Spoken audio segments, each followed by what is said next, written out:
Fox Sports. We are Fox. We are Minnesota. It's a very welcome sight for Twins fans. Scott Diamond returned to the mound today, hoping to revitalize his team's starting staff.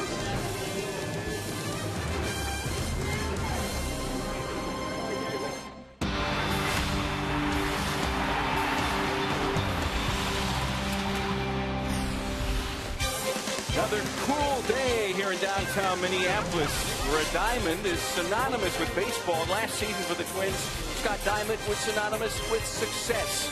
Today, he returns to take on, well, yep, Santa Claus, even in attendance here on a cool afternoon in downtown Minneapolis. Well, the Mets on fire last night, led by that man, John Buck, who connected on his 4th home run in as many games. The Mets catcher already collected 6 home runs in 19 runs batted in this very young season. We welcome you back to Target Field. Interleague play continues game 2 between the Twins and the Mets this afternoon. A series that has an abundance of storylines, starting with John Buck, who last year struggled in Miami. But no struggling this year, tearing up pitchers wherever he goes. He belted 12 home runs last season. 10 games in this year, he's halfway to the total. New York, his 5th stop in the majors. Clearly, he feels at home. For the Twins, Joe Mauer's delivered at least a hit in 7 of the Twins' first 9 games. He went 2 for 3 last night. And while Twins starters have struggled to open the season, their bullpen has done the job for the most part, collectively at 2.10 ERA. Up next, Dick and Bert discuss the timely return of the Twins' best pitcher last season, a diamond in the rough that sparkled most of the year.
Sports North is presented by Northland Ford.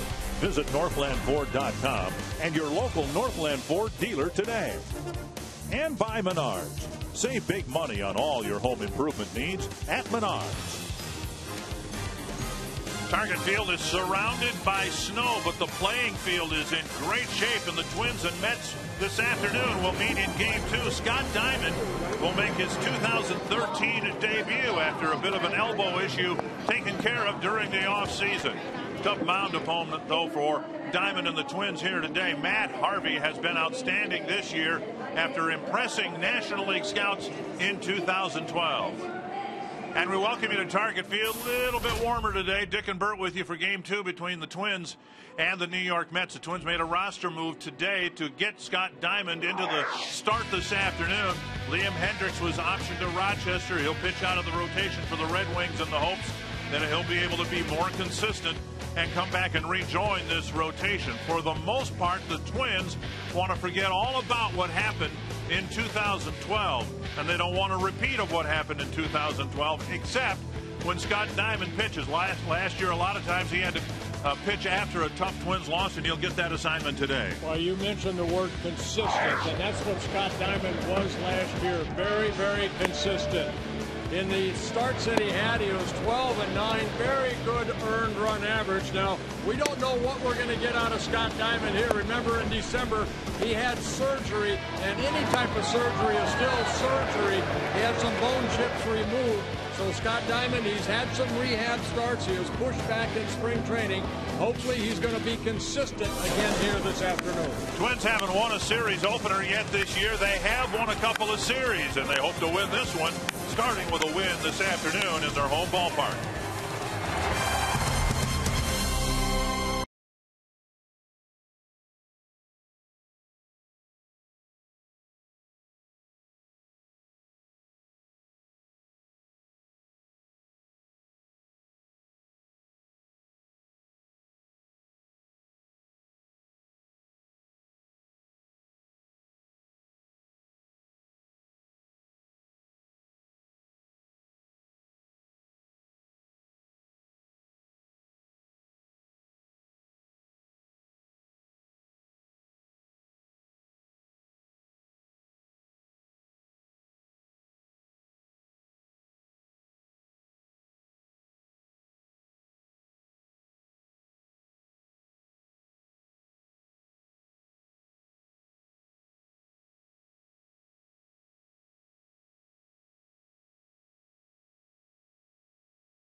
Scott Diamond heading to the mound. He will make his first start of the year for the Twins actually earlier than he did last year. You may remember last year, a year ago at this time, he was still on the AAA team. Terry Collins has seen his team bounce back after a couple of losses in Philadelphia. They bombed the Twins last night. And the Menards batting order for the Mets this afternoon. Colin Cowgill leading things off for the Mets. He'll be followed by red-hot Daniel Murphy. David Wright, John Buck, Top run producer in the National League, Lucas Duda, Marlon Byrd, Ike Davis, Justin Turner, and Ruben Tejada. And good to see Scott Diamond back on that mound for the Minnesota Twins, of course, making his first start this season. He's making his first career start. There are his numbers last year as a starter for the Twins against the New York Mets. Last year, 27 starts for Scott Diamond. He has one complete game, and that a shutout that he won over the Cleveland Indians back in July. And the Twins out in the field hope to tighten things up a little bit. Josh Willingham's in left, Aaron Hicks is in center, Chris Parmelee back in right field, Trevor Plouffe, Eduardo Escobar the left side of the infield, Brian Dozier, Justin Morneau on the right side, Ryan Doumit behind the plate. Joe Mauer is the designated hitter. Marty Foster behind the plate, Scott Berry, Tim Welke, and Mike Everett on the bases. They say the first 3 innings for any pitcher is very important. I think we've seen this over this little 4-game losing streak the Twins have been on. You want to put some zeros on the board and stay away from the crooked numbers, and that's what Scott Diamond hopefully can do here this afternoon. Don't know that there's a number more crooked than a 5, and the Twins gave up 2 5-run innings to the Mets in the first 2 innings last night.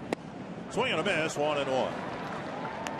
Cowgill, 2 ways of looking at it. He's one of the newest Mets, or he's one of the latest Oakland A's to be dealt.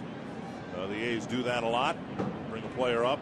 They have some impact on the A's roster, and they're dealt elsewhere, and that's what happened to Cowgill. Inside, and it's 2-1. Yeah, 3rd different season that Cowgill has played for since 2011. He was with the Diamondbacks last year with the Oakland A's, now traded over to the Mets over the winter. Tapper to short. Escobar fires it across, 1 away. Already a better start than Vance Worley's rough first inning last night. It feels warmer than it is. It's only 34 degrees, but of course an earlier start time from last night. A little bit of a breeze. It says it feels like 28 degrees.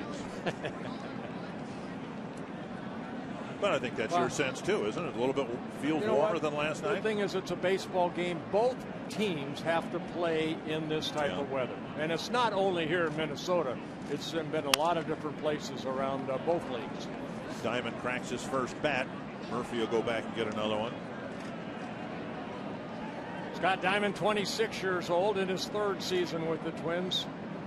He came up a little bit in 2011, made 7 starts, but last year, kind of his rookie season, a breakthrough season for the youngster. Rick Anderson looking on, hoping that the Twin starter can give them some innings here today. The Twins have had a couple of painfully short starts this week.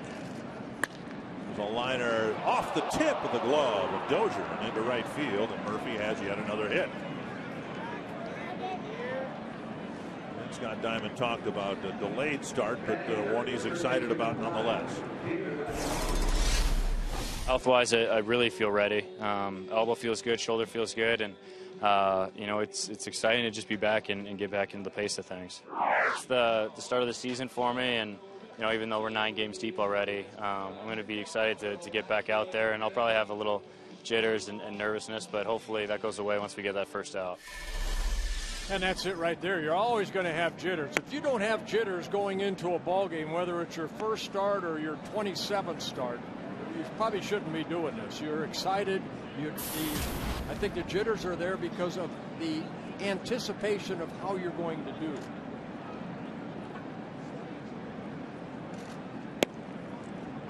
And a strike. But that first one, you know, you always want to get off on the right foot. And that's what Scott Diamond hopefully can do here. Twins are hopeful that Diamond will prove to be a good early season pitcher. Change up over for a strike.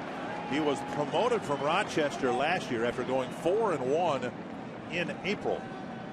And an ERA at 2.60, and he stepped up to the big leagues and didn't miss a beat. He continued to pitch very well early on in the season. I think the biggest thing we saw, he throws strike stick. Only 31 walks last year in 173 innings. Doumit sitting inside. The ball just missing inside. You talk to Joe Mauer, you talk to Ryan Doman, catchers at the major league level. Anytime you have a pitcher like Diamond, they're easy to catch. Sometimes they say, well, it's like sitting in a rocking chair, because as he moves left, he moves right. That ball's usually in that area. Watch Doman again move inside, and the ball inside, but he misses inside. Not out over the plate, he misses inside.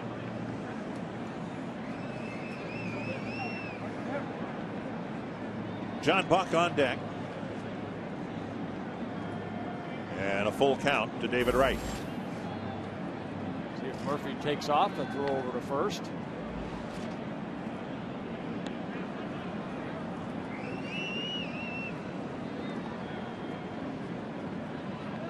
Mentioned last night, David Wright, kind of the face of the franchise for the New York Mets in his 10th season.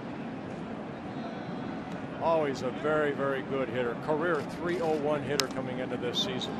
Foul back, and Murphy was not off with the pitch. You know, and talk about pitching fundamentals, and it's different than mechanics. And one of the fundamentals that Diamond showed the Twins last year is his ability to hold runners. And I think that, as much as anything else, is why Murphy didn't take off there. We saw a little bit from Pedro Hernandez yesterday. You know, left-handers have the advantage. They can kind of bring their right knee up and just pause just a second, and that right there, that runner just doesn't know. And a strikeout of Wright for out number 2. Then the advantage, too, a left-hander can raise his leg and look at the runner and then pick up his target late. Exactly. And a good fastball right there. Good location. Down in the strike zone. And Wright swings through it. So Diamond picks up his first strikeout. John Buck, the batter, busted the game open with a grand slam in last night's game in the 2nd inning. He was the first man Pedro Hernandez faced. Tough situation to bring Hernandez. And with the bases loaded, nobody out, Buck hit the grand slam, his 4th home run in as many games. Well, he himself said, you know, he had a miserable year last year with the now Miami Marlins, where he played in 106 games, but hit only 192. Hit 12 home runs. He's already halfway there. And this is their 10th game of the season. Excuse me, 11th. 2-0.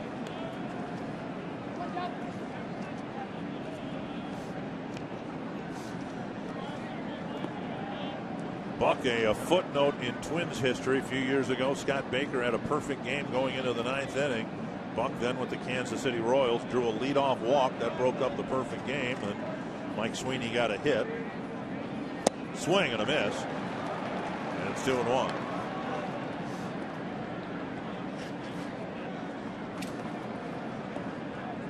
Buck wouldn't be the only guy who recovered from a miserable year last year with the Marlins. That season did not go very well for anybody, including the manager, who's no longer managing there.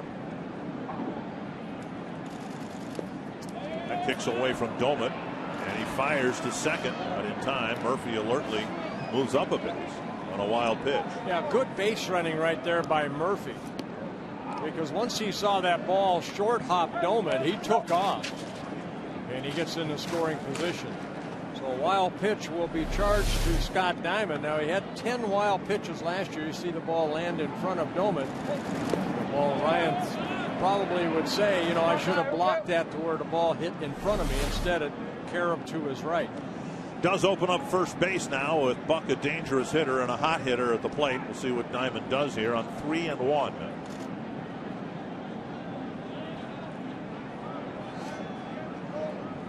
18 pitches for Diamond, 9 strikes, 9 balls.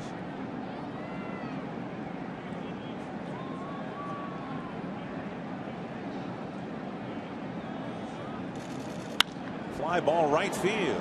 Parmalee over a few steps. And a scoreless first inning. It's Scott Diamond's first inning of the year.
Ron Gardenhire appreciates it. Now his team, his lineup, has a chance to score first. And here is his Menards batting order.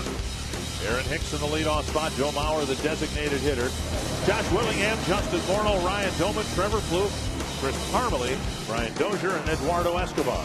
Well, the Twins will face Matt Harvey. Matt Harvey making just his third start of the year in the first two. Look at that, 14 innings pitched, only 4 hits allowed with 4 walks, 19 strikeouts. Kind of, everybody in New York saying he's going to be the next Tom Seaver.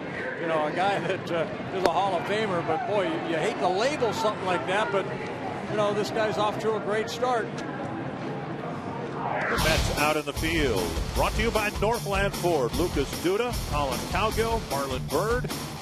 Infield of Wright, Tejada, Murphy, and Ike Davis, with John Buck back behind the plate. Like Diamond,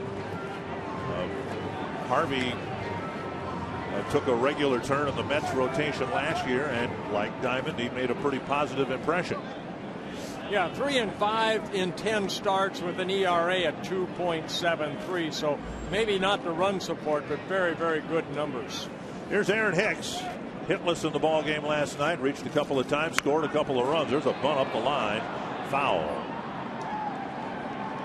I think that's the first time we've seen now in 11 ball games that Aaron Hicks has actually made contact with a bunt. Trying to bunt for a base hit. Wright playing in on the grass. Hicks trying to hit it in front of Wright and utilize his speed. The ball goes foul. Question for Ron Coomer perhaps to address why Wright would play there. He's more toward the middle of the infield. And Hicks, if he had dropped the ball down the line, that would have increased the angle, I guess, that Wright would have had to field the ball, throw across his body. So you don't see third basemen typically play that far to the middle of the infield. I know it's a youngster Hicks, but right now the scouting report for the Mets right now is play him off the line. He doesn't, hit any balls down that third baseline. 2 strikes to Hicks, and high and tight, 1-2. Fastball at 93. Harvey has that fastball. He's got a curveball, slider, and a changeup.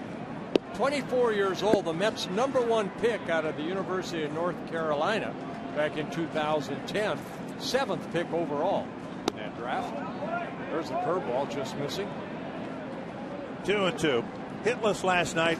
Would you agree with the assessment that Hicks had better at bats last night? A little more relaxed at bats for him. You know, he's hit some fly ball outs, but it's still a work in progress. And a called third strike, a fastball at 95 over the inside edge. Well, Matt Harvey, he's picked up some strikeouts now. 20 strikeouts in 14 1/3 innings. And with very good numbers, only 1 earned run allowed in the 14 innings. And the short run of pitches, you saw the hard slider right there. Talking to Keith Hernandez, the analyst for the New York Mets, saying this guy is all business. Very quiet young man, but goes about his business the right way. 1 strike to Mauer. Good night at the plate for last night's catcher, today's designated hitter. Up and away, 1-1. Mauer's average up over 300.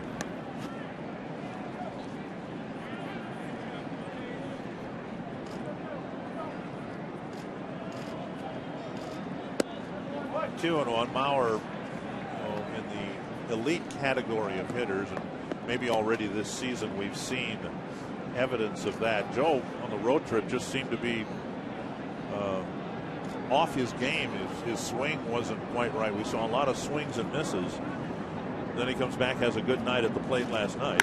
Popped up behind third, and Duda near the line makes the catch. But if that was a slump that we saw by Joe Mauer, it lasted just a couple of games. The really good hitters, even when they slump, it doesn't last very long. No, it does not. That's why Joe's a career .323 hitter coming into this season. His 10th with the Twins, 3-time batting champ. So now the first right-handed batter that Harvey will face here today, and it's Josh Willingham. A couple of home runs for Willingham. A near home run last night. He hit one to one of the deepest parts of the park. Mid-90s fastball stuck on the outside corner. Willingham with a deep fly to right center field last night.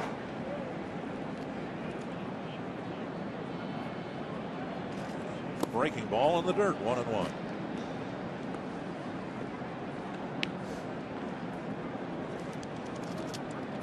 Harvey making just his 13th major league start.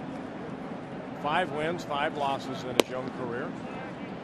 That ball just missing. So like a cut fastball. Yep. 2-1. Morneau on deck.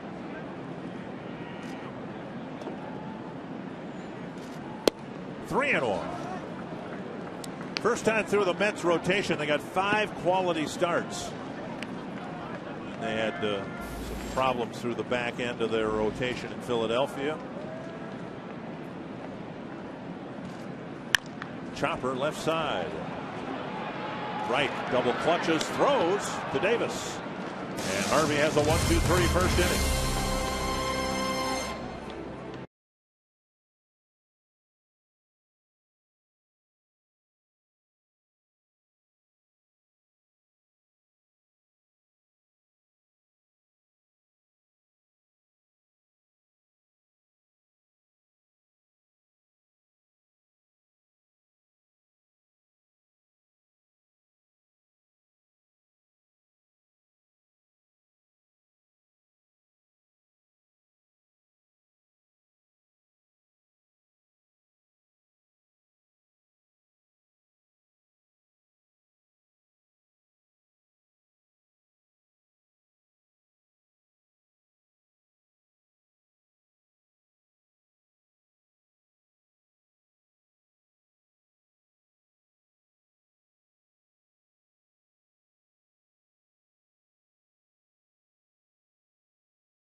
Involved in an awful injury situation last night, sliding into second base. Yeah, stealing situation right here. And watch how late he dove into that bag, and that left ankle just twisted on him.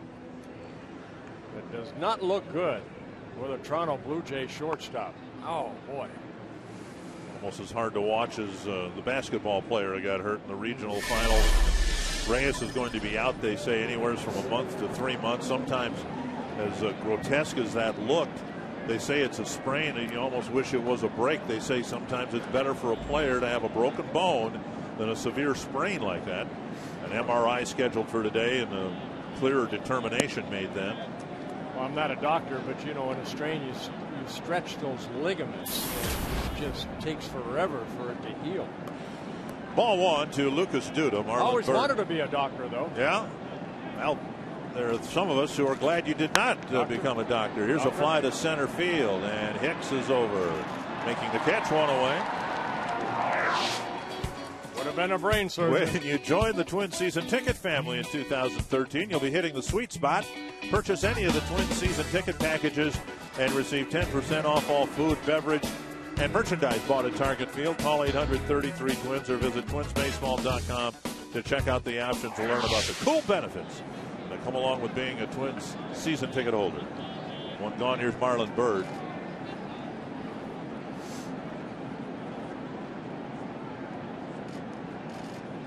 And Byrd takes strike 1.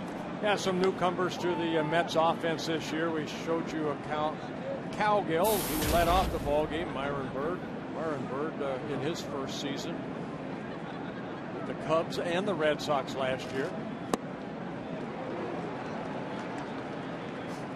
changeup got a swing and a miss. That's what Diamond does so well. He works both sides of the plate very well, and he'll keep the ball down. He'll establish inside, then he'll turn the ball over, down and away. And again, Doman's sitting inside. If he misses, you miss inside. 1-2.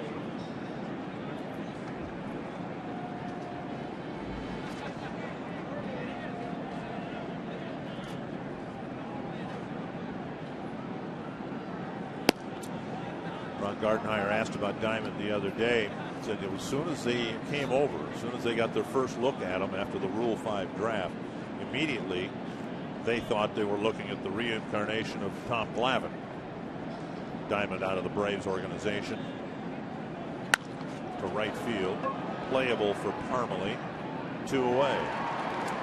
They say Hollywood is filled with sharks, and so is the final table at the WPT Grand Prix de Paris, presented by ClubWPT.com, where LA producer Matt Salzberg is putting his game to the test against some of the toughest pros on the World Poker Tour.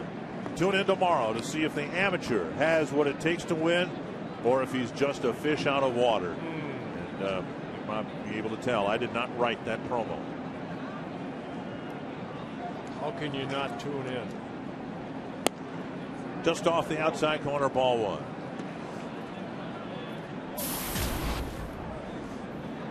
Davis getting cleanup last night, dropping down to 7th.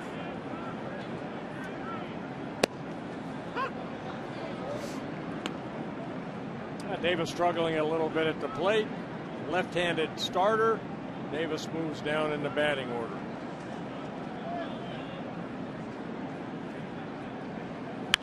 Is there a game within a game when you're out there on the mound? The reason I ask is, we saw it a lot last year. Diamond missed his spot on the first pitch, a fastball just off the plate. And it's almost like he said, you know what, I'm going to hit that spot this time. And then sure enough, tighten it up a little bit and hit the strike zone. Yeah, the game in the game is just dealing with yourself out there. And then, what Scott Diamond, what I noticed about him is he kind of watches the hitter, how he stands in the box, kind of works what he has working that day. A lot of times I know, you watch Diamond, and if he misses inside like you're talking about, Dick, he almost wants Doman to say, okay, give it to me again because I'm going to get it inside. And he does. Good 1, 2, 3 innings. 12 pitches for Scott Diamond. No score after an inning and a half.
As we head to the bottom of the second, well, we've already heard how Scott Diamond is dealing with some opening day-like jitters, but he's also dealing with a big change in temperature. Diamond just completed his rehab in sunny Fort Myers, and Ron Gardenhire says they'll be watching him closely because of the harsh conditions here today. Gardy says they are not going to push the limit with Diamond in his first outing. Dick and Bert, so far, so good. Well, thank you, Jamie. He's from Canada. He should be just fine. Don't you think? Yeah. Somewhere, I'm sure he pitched on a day like today. Breaking ball over. Strike one to Morneau. Will be followed by Doman and Plouffe. Justin, great at bats yesterday. Couple hits. I thought yesterday's at bats were the best that we saw Justin swing so far as making contact. 1-1. I asked him today, there's a called strike, how important it is for him to be the first baseman every day. And that's what he's been for the Twins. He goes, really important. He just never really adjusted to spending as much time as he did last year in the DH role. He says, now occasionally as we move along here, that'll be fine. But on an every other day basis, he says he just never really felt comfortable with it. Yeah, there are a lot of guys that just don't like to be the DH. Actually, Jamie did a little interview with Ryan Doman in the pregame, and that's what Ryan Doman was talking about. He's excited to catch here today because the DH role is something that he's not really used to yet. As Justin related last year, you know, when the team is struggling on the field and you might be struggling at the plate, when you're DHing, it just, you can't do anything to help the team. If you're not swinging the bat well, you can't do anything in the field. High fastball and swing and a miss. Second strikeout for Harvey. And Doman will come to the plate. You can be a part of our broadcast. Vote for who you think is the Arby's value player of the game. Text value, a space, and the player's last name to 234-234. Let us know who you think had the most value in today's game. We'll tell you the winner in our postgame show. You know, Dick, the designated hitter rule was put in 1973, and Tony Oliva, of course, with his bad knees, he accepted that role. And, you know, Tony loved to hit, and he's a great hitter. Hopefully one day a future Hall of Famer. But you know, there are certain guys that do not like the designated hitter rule. We just came from Kansas City. Billy Butler has accepted that role. Edgar Martinez with Seattle, a great DH. Harold Baines, great designated hitter. David Ortiz, they've all accepted the role. Some players like it, some players do not want it. 3-0, and Justin related, Jason Kubel didn't like the DH rule. One of the reasons he signed with a National League team is he wanted to play out in the field, but then Jason's numbers were always really pretty good as a designated hitter. Even though he didn't like it, he was able to adapt to it. Right. High and tight in a 4-pitch walk makes Doman the first Twins base runner. And that'll bring up Trevor Plouffe.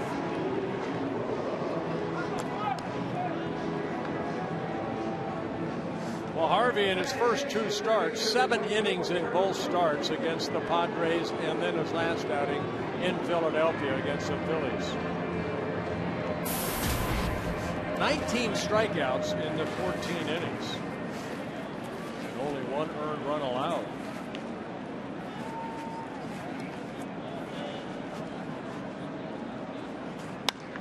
Lifted to right.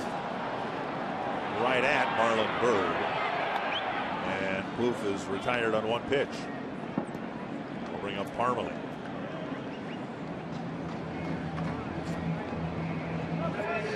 Wilkin Ramirez started in right field last night. Parmalee back out there today with the right-hander going.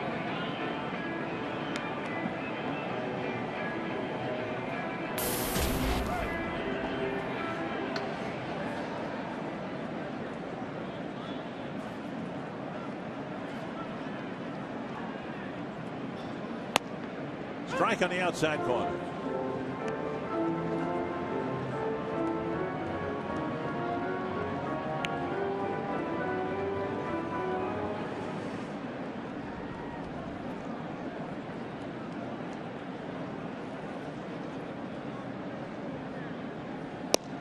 Just off the corner. That's that changeup right there. Has a little movement away from a left-handed hitter. Chris Parmalee, 8 hits and 27 at bats, 1 home run.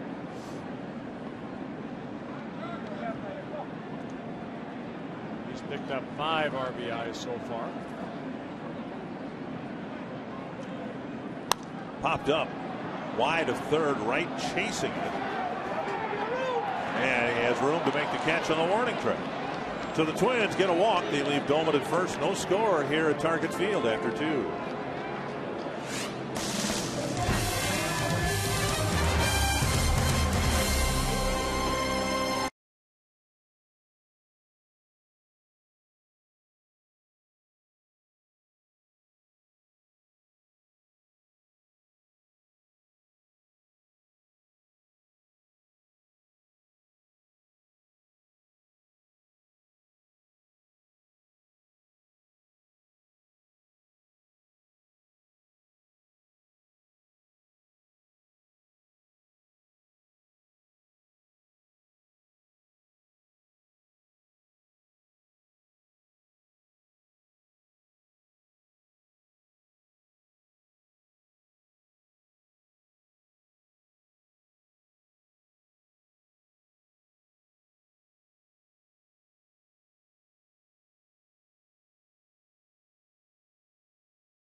Sports North is presented by CenturyLink, your link to what's next. By Grand Casino, the best stories start here. And by Sanford Orthopedics and Sports Medicine, for the everyday competitor in all of us. Here's what was and how it came to be what it is. A beautiful field to play on. It took an awful lot of work. Larry DeVito and his crew did a fantastic job getting rid of the snow, getting the field ready for a Major League Baseball game. The players would tell you that it was the footing was great everywhere on the field. Bitterly cold temperatures, but in terms of a playing service, it's almost like the middle of July. Yeah, it was cold last night. Still 23,000 plus were out here to watch the Twins play. Pitch up to Justin Turner, then Ruben Tejada and Colin Cowgill will hit. And that over. And again, when Diamond was with the Twins last year, we saw that rarely did he follow one ball with another one. If he misses on the first pitch, generally the second one is a strike. To the right field corner, chased by Parmalee. Off the wall. Turner trying for 2. Parmalee's throw. And the relay not in time, so it's a leadoff double here in the third. Well, Justin Turner in his 4th season with the Mets came up with the Orioles in 2009. Just took a pitch out over the plate and went with it. Parmalee goes back. Has to play it off the wall. Played to Karam nicely. He kind of stopped right there. But Turner with a double, his 2nd double of the year. Corner infielders up, middle infielders back. The number 9 batter Tejada at the plate. Let's see how Diamond goes to work here, trying to get the out and keep Turner from advancing a base. We'll watch the possible bunt. That's what Tejada showed right there. Ball 1.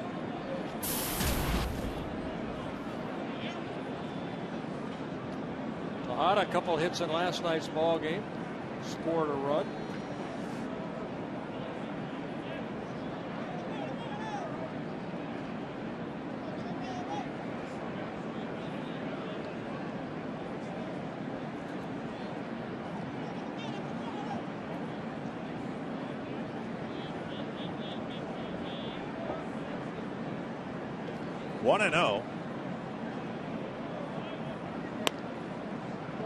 Wanted foul.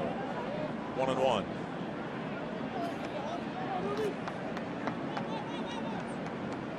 There's a guy sitting in the booth next to us was maybe the best I ever saw at fielding bunts and throwing to the bases. Keith Hernandez, a left-handed thrower. Very rarely in this situation would teams bunt toward first base because he was so good at attacking the ball and delivering a good throw. Yeah, where Justin is right now, Keith Hernandez would be on the grass almost charging at that hitter. And they say he offered at it. First base umpire Scott Berry said he offered at it. So now 2 strikes to the number 9 batter. Yeah, fastball inside, and it looked like Tejada's going to take that ball down that first base line. Yep. And he did, sure did. Jabbed at it. There's Keith Hernandez. We'll forgive him for having the windows shut in the visiting TV booth. Missing inside, 2-2. Now, he told us before the ball game he would like to have the windows open, but his play-by-play partner, Gary Cohen, he doesn't want to sit in the cold. Yes.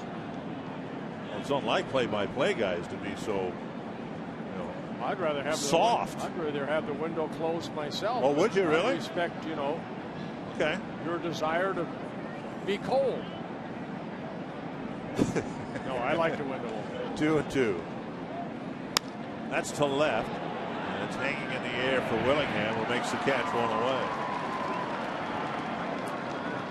You can get into the game on Fox Sports North, at least into our telecast. Submit a question online at carsoup.com/baseball. Brent in St. Paul wondering, are the Nationals or the Braves the team to beat in the National League East? Well, right now I'd have to say the Braves. What a start they're off. 9-1 coming into today's play. And of course the Nationals. Well, the Braves beat the Nationals. Yeah. So now they're 10-1. So off to a great start. Upton brothers have been hot. Tim Hudson, good to see him healthy again. Scott Diamond, the former Braves farmhand, delivering strike 1. That's one thing that the Twins I don't think have played particularly well. Their record suggests that. They're 4-6. They've had some starting pitching issues again. But the one thing that is nice is that there isn't a 9-1 team in the division. It's a check swing and a foul. You've got a 6-4 team, a 5-5 team, a 4-5 team, and a couple of 4-6 teams. And the last thing you want if you're not playing well at the very start of the year is to have somebody run off and win 9 out of 10. That's kind of where the Angels have found themselves, right. Off to a 2-8 start, where Oakland is 9-2 coming into today's play. So you're already 6.5 games behind your leader. 2 strikes to Cowgill. And now 1-2. Right now it's Kansas City that's leading the American League Central Division. Tigers lost in extra innings to the red-hot A's last night. Indians won a walk-off game against the White Sox. 2-2. Now, of course, none of that matters if you don't start playing better baseball, but the biggest issue the Twins have had, Diamond hopes to at least partially resolve that by stabilizing the rotation a little bit. Just getting, being consistent. Starters right now for the Twins are 1-5 combined with an ERA over 6. Bouncer to third. Plouffe has it, looks the runner back. Fires to Morneau, 2 down, and Turner still at second after his leadoff double. And that'll bring up Daniel Murphy.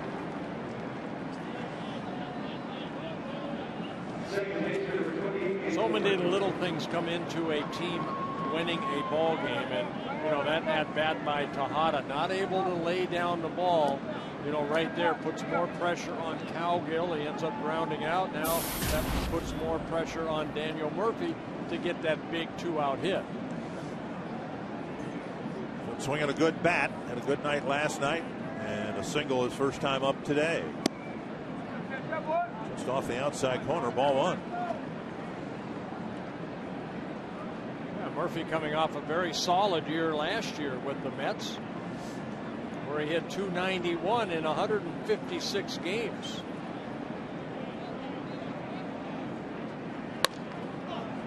Dozier. Tomorrow, inning ends, and the Mets waste a leadoff double. Nice job by Scott Diamond.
April 15th, a special day around the major leagues, marking Jackie Robinson's historic debut.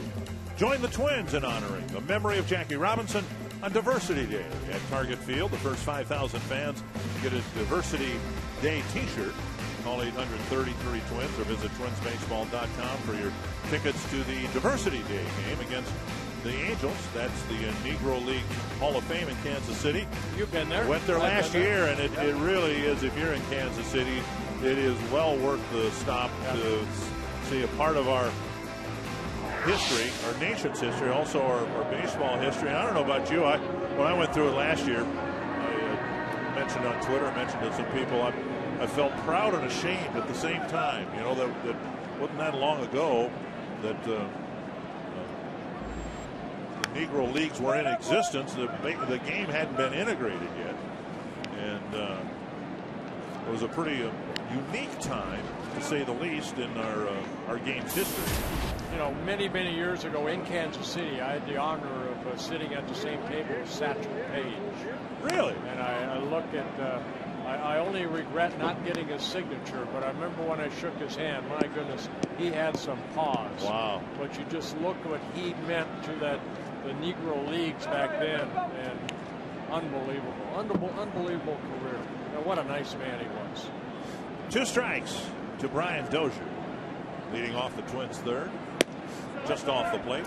Escobar will follow. You know, Dozier took an offer last night, but it's one of those offers that you look and say, you know what, he hit the ball hard 3 times, but right at the defensive player. I thought he had 3 very good at-bats. He just got nothing to get, nothing for it, other than just line drive outs. 2-2 to the Twins' second baseman. The Twins shortstop Escobar will hit next. That's to center, hanging in the air for Calgill. 1 down. And now Escobar, who has been the most pleasant surprise offensively for the Twins this year. He's hitting .500, 6 for 12, did a home run, a walk-off double, and he's played very well in the field.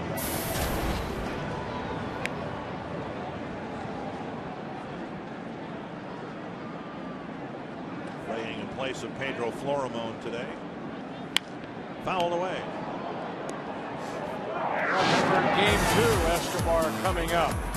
And against Phil Koch, hitting the double, and the Twins beat the Tigers 3-2. Getting some base hits here or there, and then the home run he hit in Kansas City, just taking the ball the other way. 2 strikes to Escobar. And that being his first major league home run.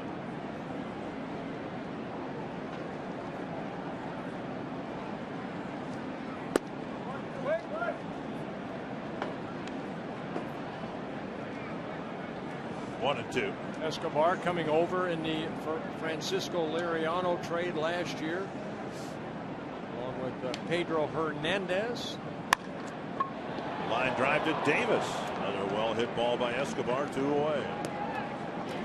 Fox Sports North presents Kids in the City, supported by Buffalo Wild Wings, celebrating the accomplishments of the Boys and Girls Club youth at the 9th annual Kids in the City event, April 25th at Target Field. Enjoy an adult pre-party at Fulton Brewery, silent auction, kids interactive activities, and more.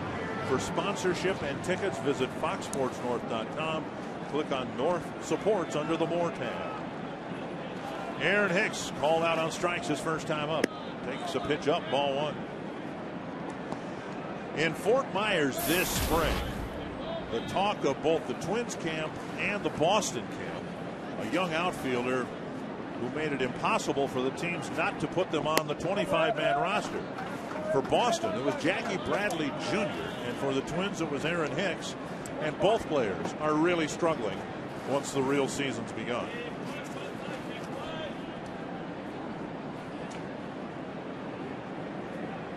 Two and 0 to Hicks. Swing and a foul, 2-1. Bradley might have been the longer shot of the two to make the major league roster, but he simply hit his way onto John Farrell's team.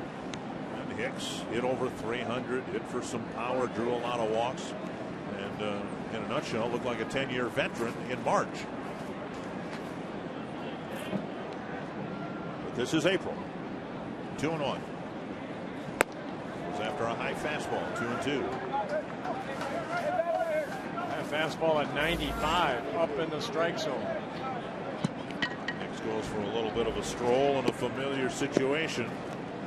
Stepping back in the box with 2 strikes. Took a fastball over the inside corner for a called third strike his first time up. Foul tip. And that got a piece of John Buck.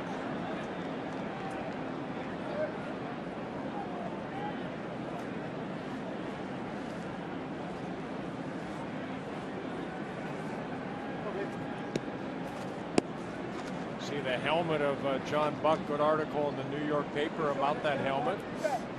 It's kind of grandfathered in. Baseball does not allow those helmets anymore. I think Dempsey's nephew was Greg Zahn. Greg Zahn also wore that type of helmet. See the Empire State Building there. Hicks goes after a pitch out of the strike zone and strikes out. Third straight strikeout going back to last night's game for the Twins rookie.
We saw this right here, the rhubarb in San Diego, where Carlos Quentin and Zach Greinke collided, and it was Greinke that really lost that battle right there, fracturing his collarbone. John Buck with the grand slam last night. He'll bat second this inning. David Wright will lead things off. And there's strike one. Wright went down swinging. The Mets have had a couple of threats. At least they've gotten the man to second base a couple of times against Scott Diamond. Bouncer to short. Escobar scoops it up. Over to Morneau, one away. Buck with the grand slam. Chris Davis hit one earlier against the Twins for the Baltimore Orioles, and that's the subject of our AT&T Twitter poll. Today's question: who's had the better start to the season? Is it Chris Davis or is it John Buck? Well, it's a toss-up right there. Very, very close. Hashtag Chris Davis or hashtag John Buck. John Buck very, very excited to be in New York.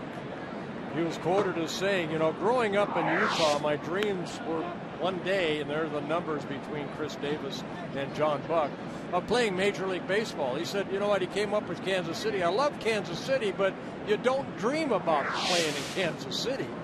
You dream about, you know, the playing in the big marketplace. And John Buck has said he's very excited to play in New York and off to a great start. Came up with Kansas City, spent some time with the Toronto Blue Jays, and then the Florida, or now the Miami Marlins. 1-1. Tapped foul. It's 1-2.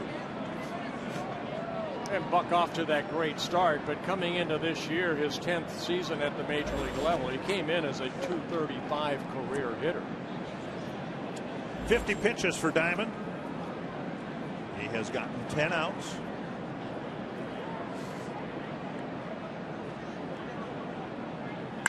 That's to center, and Hicks makes the catch out, number 2. Pretty well hit ball for the second out. And that'll bring up Lucas Duda. Yeah, Buck hit it on the line, but right to Aaron Hicks for the second out.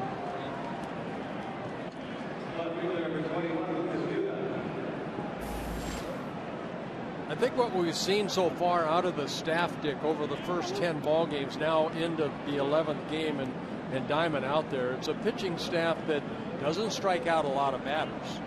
You know, we saw, you know, about some games where the high pitch count because hitters foul off. Right now, first 10 games, staff averaging, just the starting staff, 3.5 strikeouts per 9 innings. Now, they've done a great job of walks. They've just given up more than 2 walks per 9 innings. Only allowed 2 home runs as a starting staff, but too many hits. 69 hits in 48 innings pitched for the staff, and that high 6.15 ERA. Rick Anderson wanted that pitch called a strike. So did Scott Diamond, just off the corner. 2-0 to Lucas Duda. And on the ground, right at Dozier. A 9-pitch, 1, 2, 3, 4th inning. 4 shutout innings for Scott Diamond.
this afternoon. Well, Scott Diamond's only allowed 2 hits. He's thrown only 54 pitches in 4 shutout innings. And on the Mets side, Matt Harvey, 3 shutout innings. Twins still looking for that first hit. A walk with 3 strikeouts for young 24-year-old Matt Harvey. And Harvey will face Mauer, Willingham, and Morneau here in the Twins' 4th inning.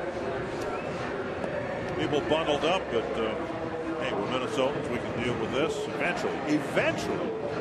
It'll warm up. Now, looking at the extended forecast, the high temperature isn't supposed to get more than 44 degrees for the rest of this homestand.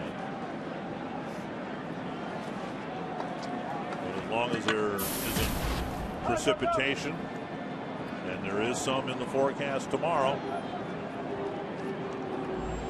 Twins and their fans will be glad to ride this out. Strike 1 to Mauer. Well, like Gardy said in his postgame last night, you know, the Mets had no trouble playing in cold weather. Seemed to make pretty good contact. Yes. Swinging the bats. Down and in. And it's 1-1. All right, now Harvey has already been compared to Tom Seaver. And when I think of Seaver, I think of the classic Met drop and drive is what they called it, pitching style. Right. What is that? Well, you really kind of, when you almost bend your right knee as you get into that pitching position of that balance point. And he doesn't drive, he doesn't get as low as Tom Seaver. Tom Seaver used to have almost a pad on his left leg because he drove so low. This, I think what I've seen of Harvey, he's more upright a little bit, but he does drive very well off of that pitching rubber. Getting to the balance point, utilizing the leg strength that it looks like he has, some big legs, and then getting to that balance point and then exploding off of that rubber. Right there. Popped up to left. It's the shortstop Tejada with the catch, 1 away.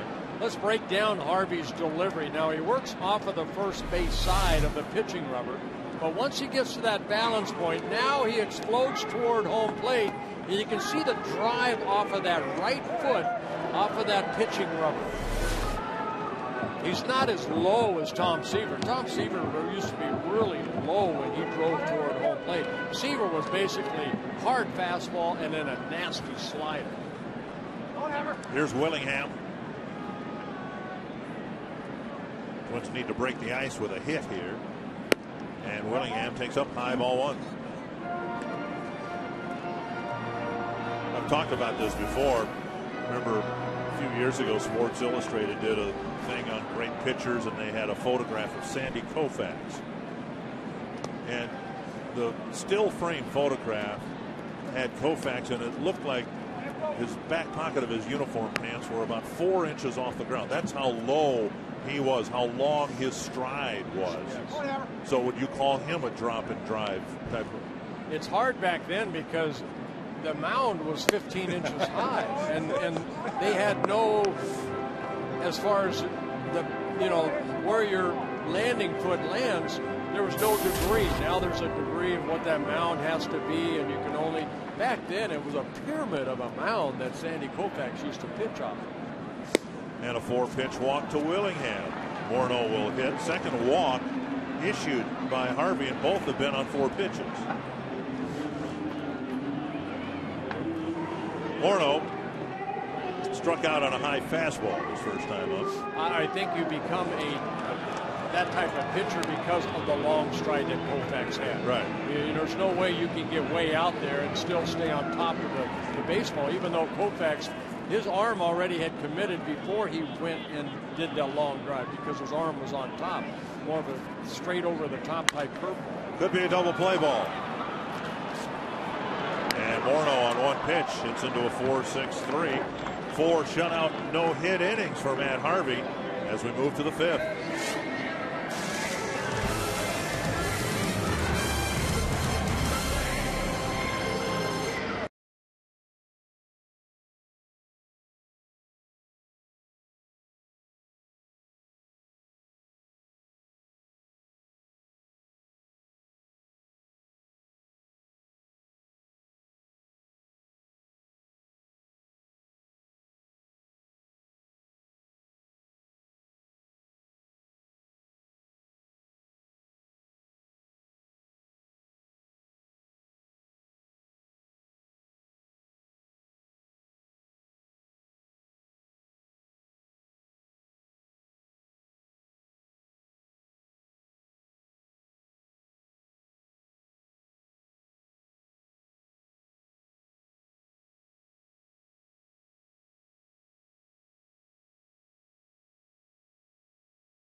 in center field with a couple of very big Twins fans. We've got Ellen and Denny with a nice Circle Me Bert sign. You guys are celebrating a special day. Tell me about that. Yeah, well, 33 years of wedded bliss and 5 girls later, we're still here. We're still together. Love twins. In fact, we have a set of twins.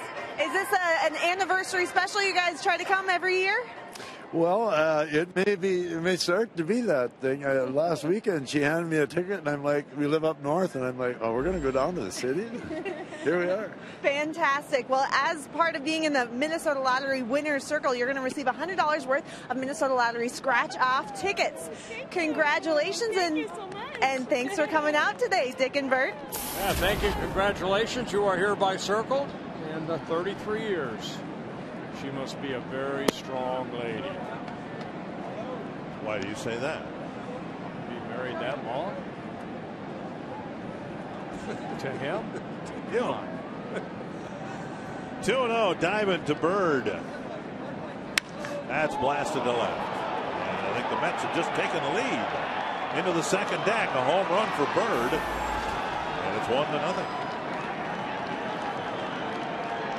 Scott Diamond, who gave up only 17 home runs last year in 173 innings pitched, got a fastball, and that's what Bird hit right there. His first home run of the year. His first home run as a New York Met. On a 2-0 pitch. The ball kind of came right back into the swing. Domet wanted it away. The ball kind of tailed back over the plate. And Bird showing off his power.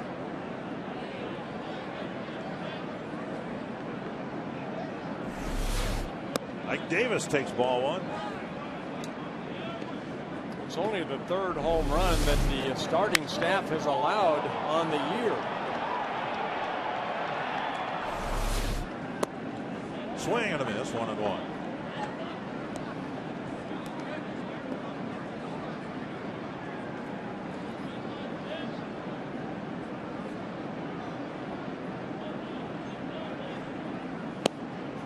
Breaking ball clips the corner, 1-2.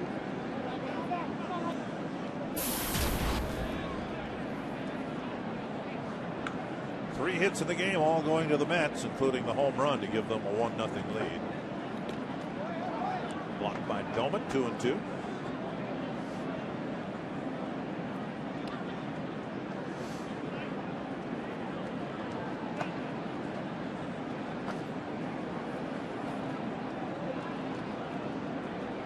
Scott Diamond making his 35th Major League start, 13 Major League wins, 14 losses.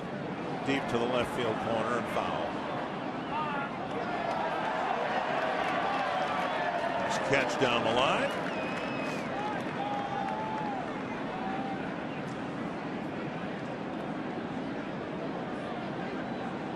Two and two to Ike Davis. Ooh, where was that pitch? Pretty good pitch right there. Diamond threw that exactly where he wanted to. It's supposed to be where it crosses the plate. Watch Domet right here. Yeah, that's outside. A little outside. I would have wanted it. That's over the head of Plouffe and down the line for a hit. Again, I wanted that. Davis trying for two. Here's Willingham's throw. Got him. Oh, beautiful one-hop throw from Willingham, and Davis is out trying to stretch a single into a double. Good job by Josh Willingham getting to that ball as quick as he can, and then a one-hop throw to second base. So Davis credited with a base hit, and then 7-4 put out. See the one-hop throw right to Dozier, and then Bryant putting the tag on Davis. Justin Turner, the batter, he doubled off the right field fence his first time up, and now a soft liner to center, and it drops in front of Hicks for a single. So 3 straight hits for the Mets. The home run, the single, and the out, and now another single. That'll bring up Ruben Tejada. Diamond at 65 pitches, 38 strikes.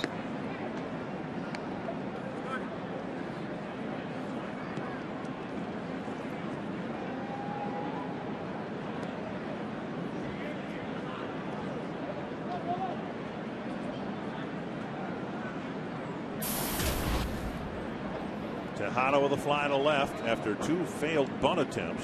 Turner had started the third with a double, and Tejada could not move him up with a bunt and ended up flying out to Willingham.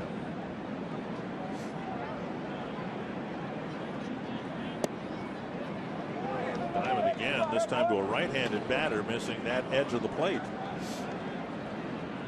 Last time Scott Diamond was in a ball game, you have to go back to last Sunday, so it's been a week between starts. He pitched for the Miracle, who are off to a great start, 8-0 on the year. A single A affiliate for the Twins down in Fort Myers, but he pitched 5 innings through 82 pitches. Doug Minkiewicz, manager of the year. Yes. His first year managing. He's off. You know what, though? He's got some great talent to work with down there. Eddie Rosario, Miguel Sano, a couple of guys who were in Beloit last year. Low A ball. They should score a lot of runs down there with those 2 bats in the lineup. Tom Stoofbergen, that Dutchman, off to a good start. 2-1.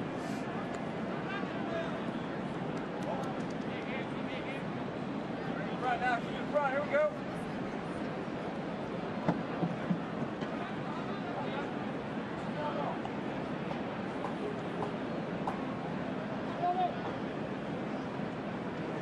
Two and one. Diamond to Tejada.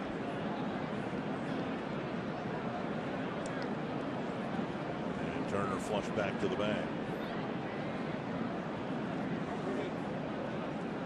Prospects in low A ball now in Cedar Rapids, Iowa. Byron Buxton is off to a great start in his first full year of professional baseball. #1 draft pick for the Twins last June.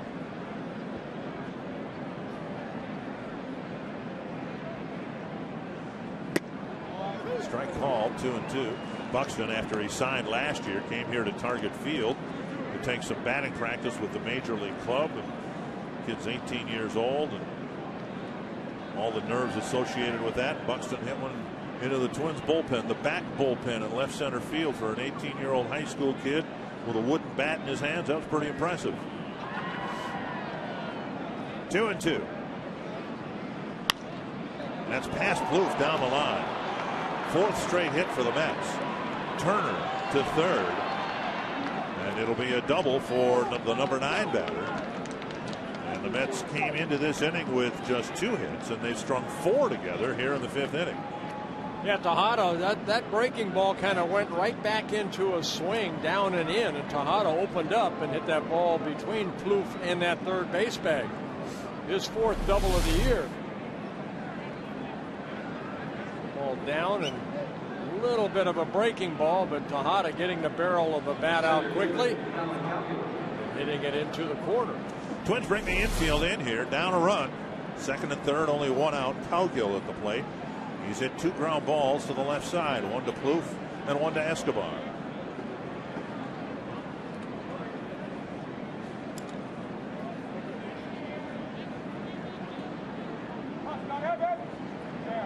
Diamond last year did very well in situations like this, and earlier today after the leadoff double, he bore down and pitched out of the jam. Fastball off the plate, ball 1.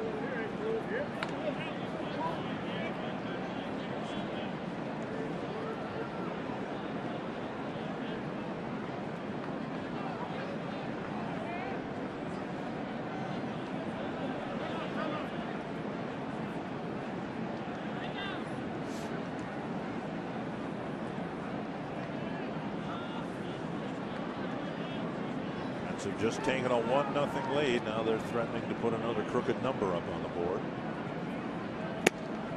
On the outside corner, 1-1.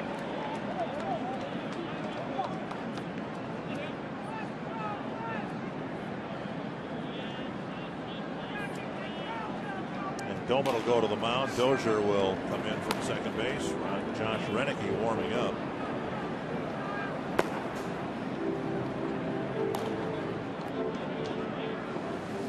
Runner at second base. Tejada coming to third base to chat with the runner at third, Justin Turner, also the third base coach, Tim Tuffle, the former Twin, who is now the coach for one of the coaches for the New York Mets. Tough, a teammate of mine back in 85, but he was with the Twins from 83 to 85. 1-1 to Colin Cowgill. Off the plate, 2-1.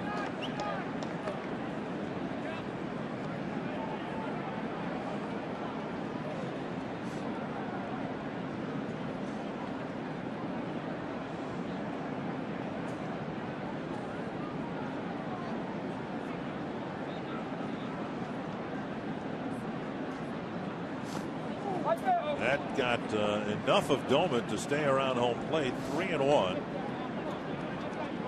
First base open, and a left-handed batter, Daniel Murphy, on deck.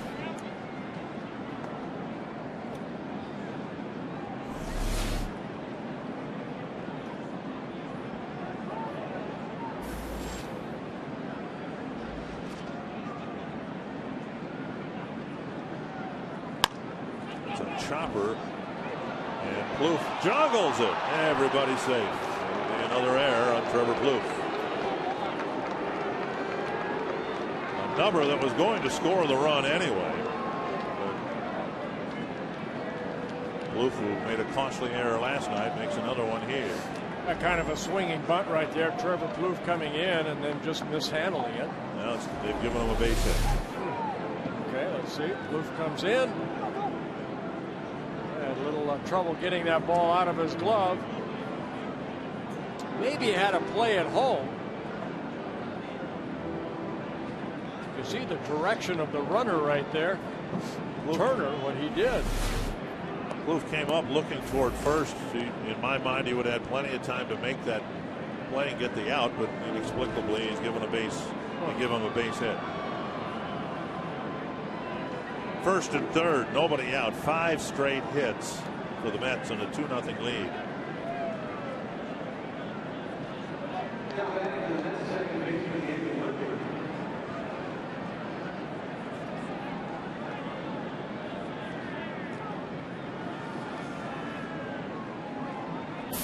So 1 down in this inning, which is starting to unravel a little bit for the Twins. The only out recorded when Davis tried to stretch a single into a double.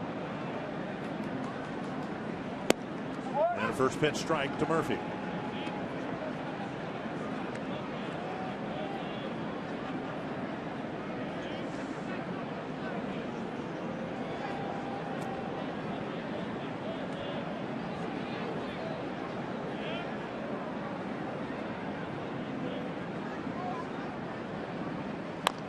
Chop foul.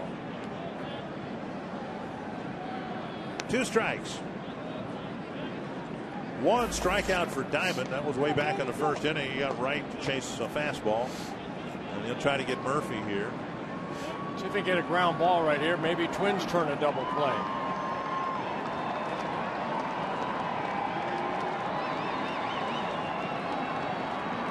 Twins have turned 10 ground ball double plays. Be a good spot for number 11.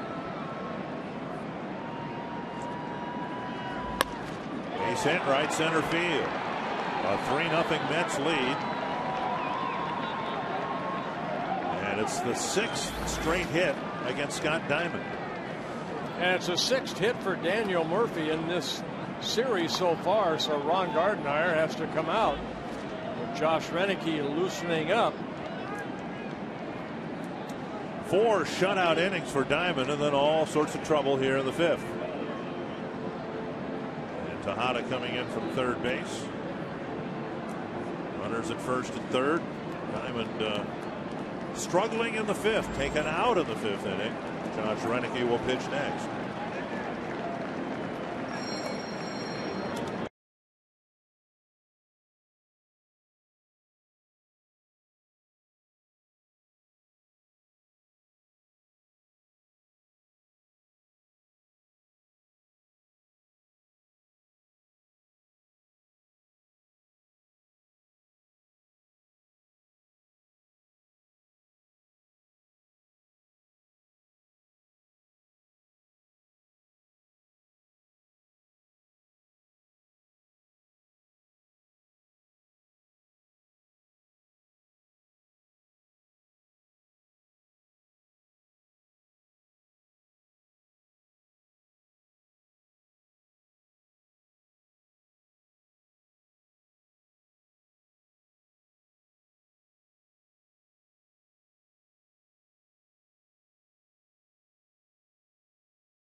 hits here against Scott Diamond, and in essence knocking him out of the game. Take a look at a Pepsi fan of the game. The hoodie up, the blanket wrapped around him, hoping the Twins can get off the field here and then come back and win the ball game. What happened to Scott Diamond after 4 really good innings? Well, you know, I don't know if it's just arm strength or whatever, but he just left some pitches up. That first one to Bird that he hit the home run, and then Davis actually trying to stretch that single into a double, the only out so far, and then 4 more straight hits. Josh Renicky coming in, making his 5th relief appearance. He last worked 3 days ago in Kansas City, an inning and a third in that 3-0 loss to the Royals.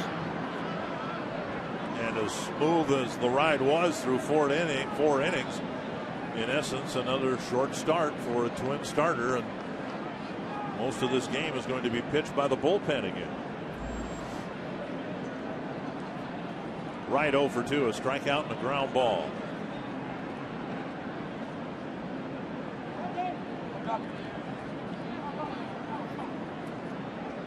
This game doesn't go extra innings. 4 2/3 innings of this game will have to be pitched by relief pitchers, and 4 1/3 innings by the starting pitcher. That's not how it was drawn up. That hits Renicky, and it'll be another hit. So the first pitch he throws, and Wright hits a smash off his spikes, it appeared. Another run scores. It's 4 0. Yeah, Wright getting an RBI, his 9th of the season.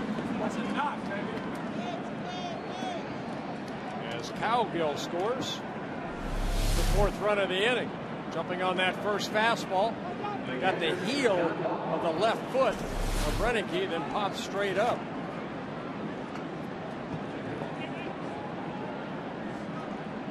So the Mets had 2 5-run innings and a 4-run inning last night. And here in the 5th inning, so far, 4 runs have scored. 7 straight hits. And here's John Buck.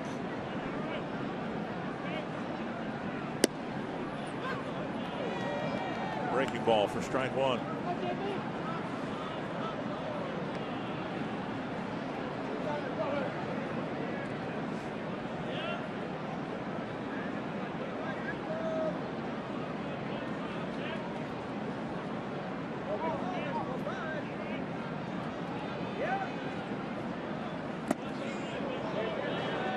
Buck nearly was hit by a pitch.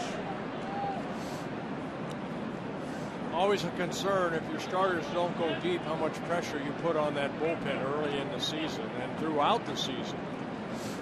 Coming into today's play, the bullpen, the starters have thrown only 11 more innings than the starters. The relievers have. Starters coming in today's play 48 1/3 innings. Relievers have thrown 37 2/3 innings.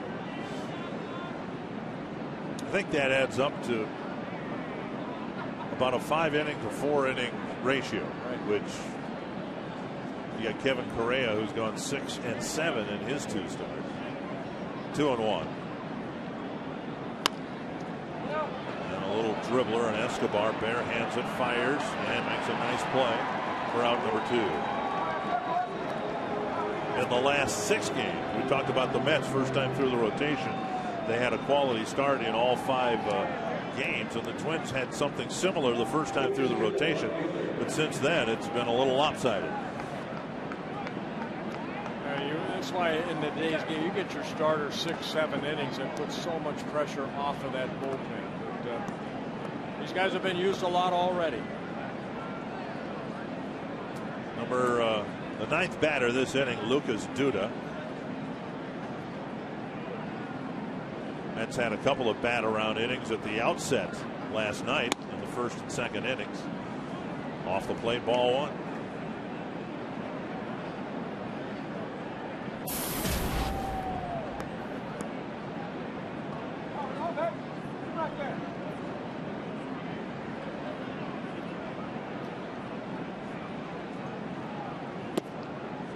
Two and 0.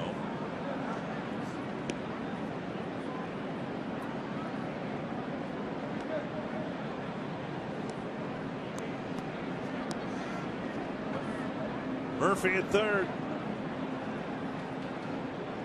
And right at second.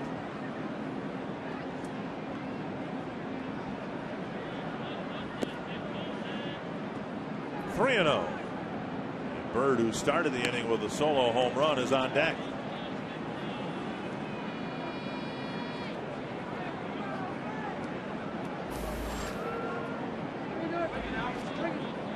Eight pitches, just 3 strikes for Renicky.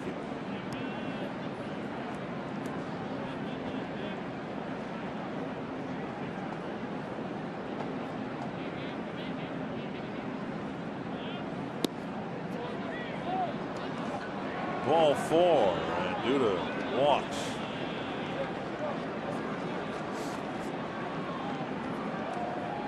So they're loaded up for Bird, second plate appearance of the game.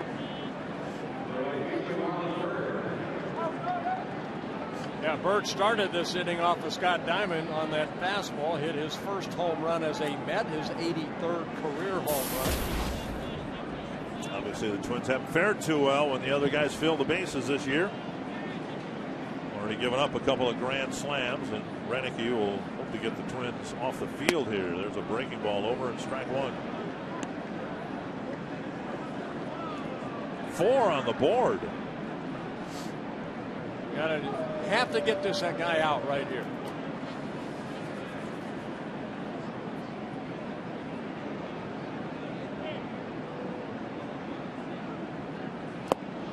Swinging strike, 0-2.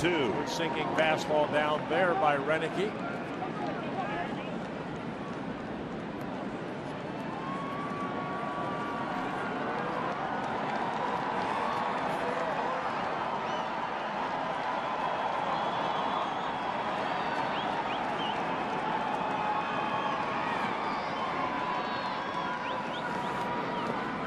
Smothered by Doman, 1-2.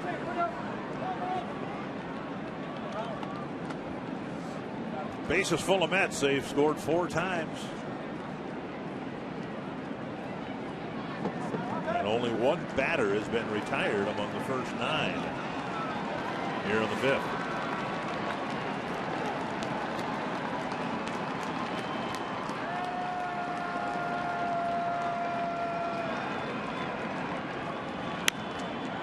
A foul ball sailing back into the seats.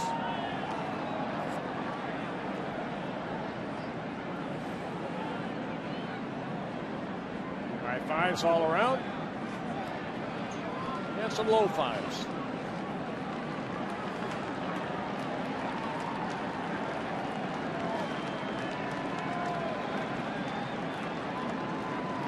This will be the 14th pitch for Renicky.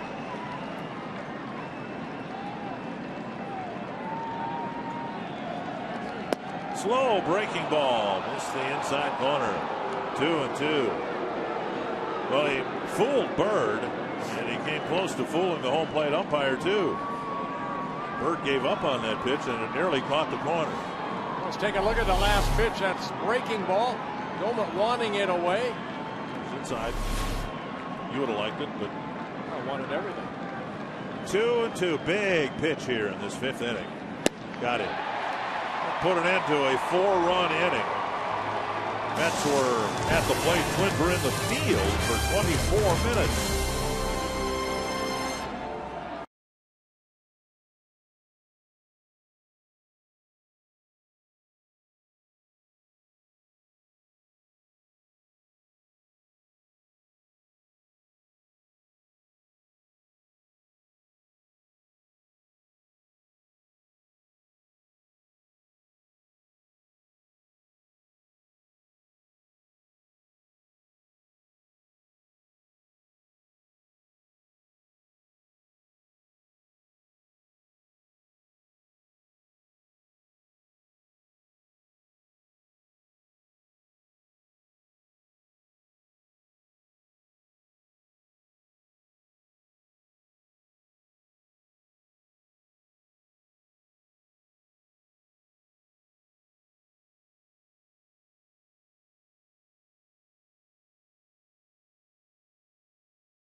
Well, welcome back. The Mets just put 4 runs on the board by getting 7 hits in the 5th inning.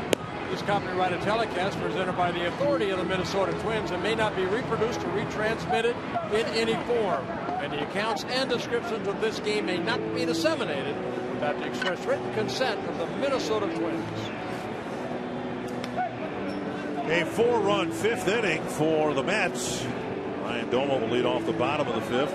In the 5th inning in Cleveland, Mark Reynolds has hit a grand slam. Chris Sale hit the next batter. And the guy after a pitching change, Sale taken out in the 5th inning, hit another home run. So the Indians have busted open a close ball game. It's 9-2 in the 5th inning in Cleveland over the White Sox. Tell you what, Cleveland, they're going to be a little bit of a surprise this year. I like they added Nick Swisher. You know, it's kind of like Detroit adding Torrey Hunter, the personality in the clubhouse. A guy that you know, has a lot of enthusiasm for the game. Sometimes those guys get overlooked a little bit. What they bring with them, not only a great player, but their attitude. Popped up to Tejada. Now here at Target Field, Twins are still looking for their first hit against Matt Harvey. Trevor Plouffe will stand in.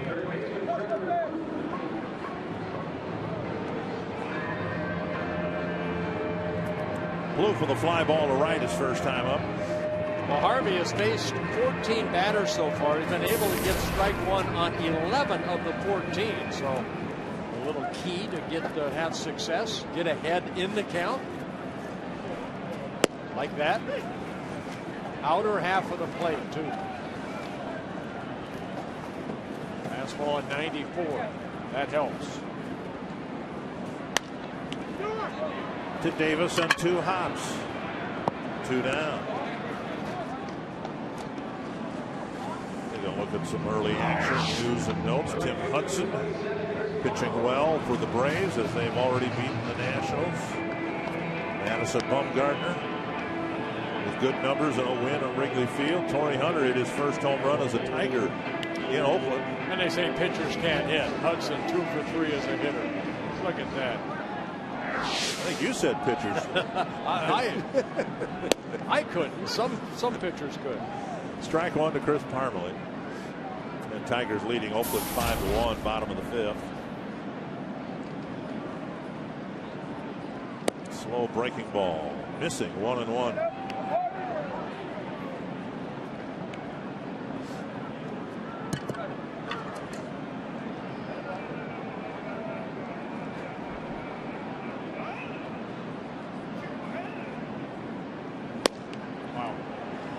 And he's been consistently at 94, 95. And a great spot. You can throw 95 but be up in the zone, but that last pitch right there, a nasty pitch, down and away. That was quick. A 1-2-3-5 for Harvey. 5 no-hit innings. A 4-0 Mets lead.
light.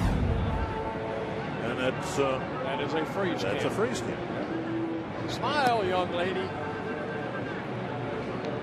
On to the 6th inning. Josh Renicky will pitch to the bottom third of the Mets lineup. They broke the game open for the time being with a 4-run 5th. And Twins still looking for their first hit.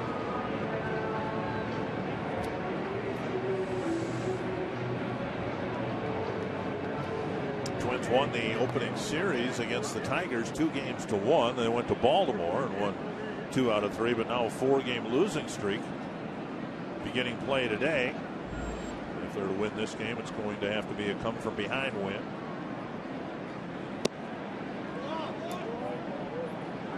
Well, that's actually what I tweeted today, Dick. I tweeted that, you know, the baseball season's a long season, but, you know, there's so many ups and downs, but you want to stay away from that long losing streak. And I thought today's game very important for the Twins. You don't want to have a, you know, 4 is enough. You want to stop it. And we've talked about this before. The Twins incredibly lost 50 games at home last year. And they played well enough to win a couple of games at home in the opening series, and you don't want to follow that up with a loss. There's a strike on the outside corner, a lost series against a Mets team that's not supposed to contend this year. 2-1. Justin Turner will follow.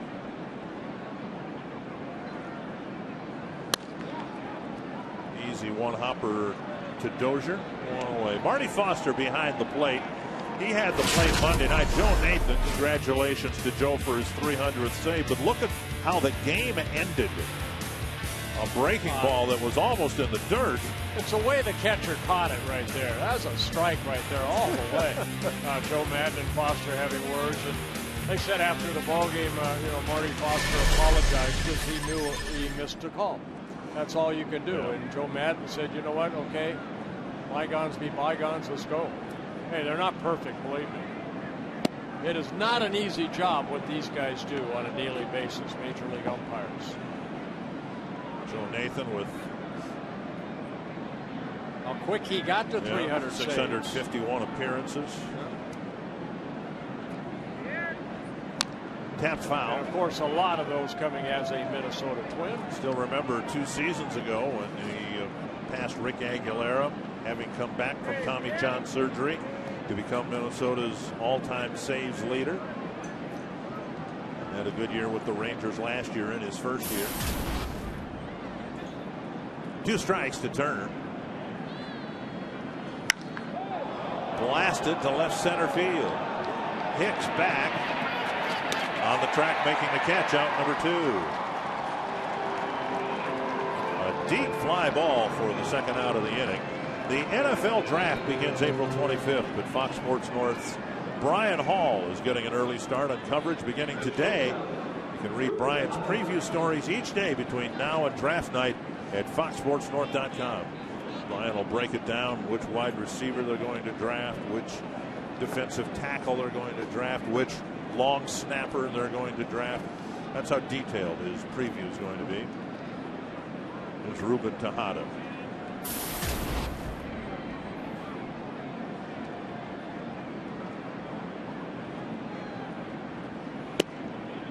Strike on the outside corner. Tejada with a double in the 4-run 5th.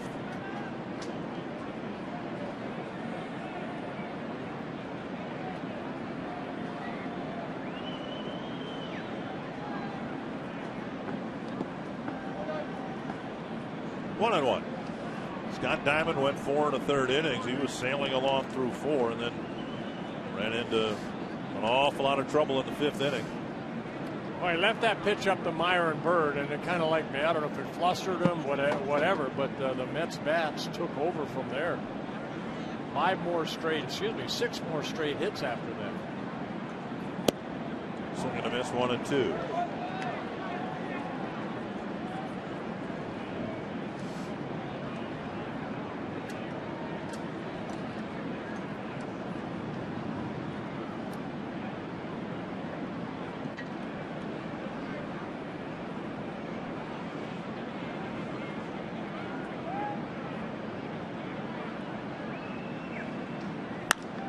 To right. hit right at Parmalee, and Renicky has a 1-2-3 6th inning on just 11 pitches.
Is presented by McDonald's. Get a freshly brewed cup of premium roast coffee from McDonald's, any size, just $1. And by Toyota.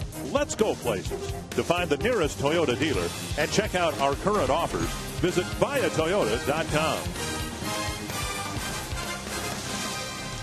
4-0 Mets. In the first order of business for the Twins, get a hit against Matt Harvey, who's been outstanding. Yeah, he's really kept that pitch count down nicely, too. 62 pitches. Last couple innings, a 10-pitch inning in the fourth and a 9-pitch inning in the fifth.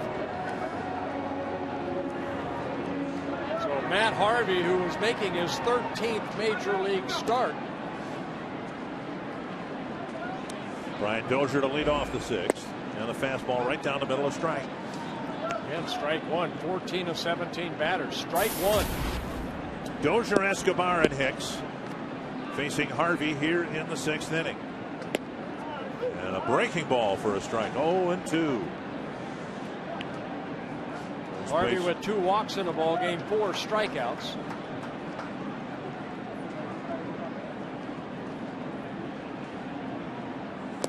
A lot of baseball fans know this already. The Mets have had just one no-hitter, and it was Johan Santana's no-hitter a year ago.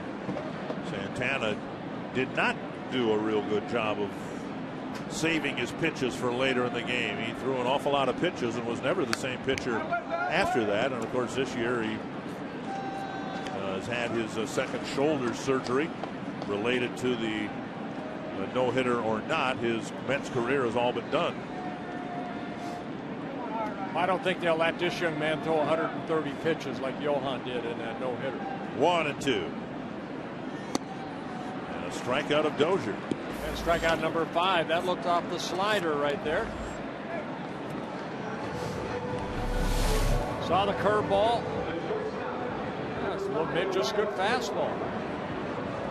A little cutter. Yep. Might have been the slider. Here's Escobar. Not much solid contact against Harvey. And Escobar hit maybe the hardest ball, a liner to Davis, and he swings through a fastball, strike one.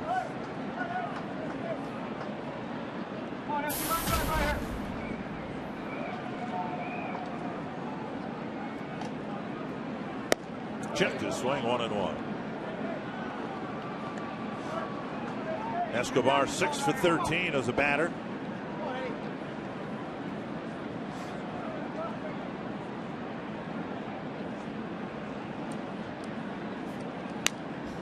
He had a really good spring, and he's carried it forward into the regular season. The Twins got got him from the White Sox. He was a very popular player in the White Sox clubhouse, but he wasn't getting a chance to play much for the White Sox, with Beckham and Ramirez playing up the middle on an everyday basis for Chicago. And another strikeout, number 6. 2 down quickly here in the 6th. Harvey just rearing back and just challenging the Twins batters now. Got Dozier on the strikeout, didn't fool around with Escobar, went right after him with that high fastball. 6 strikeouts now for Matt Harvey. So Aaron Hicks, who's gone down twice on strikes against Harvey already today, trying to pick up a hit. Solid contact, anything to break the ice here. 96 and a swing and a miss.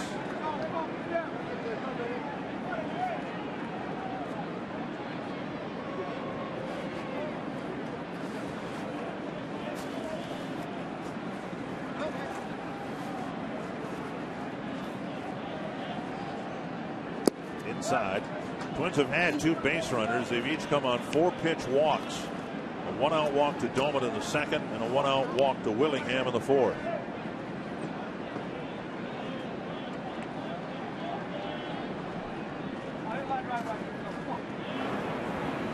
Casey Fiend warming up.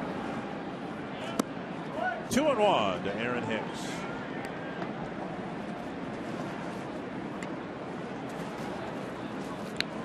Mets rotation figures to get Sean Markham back sometime. He's down in Florida rehabbing a neck injury.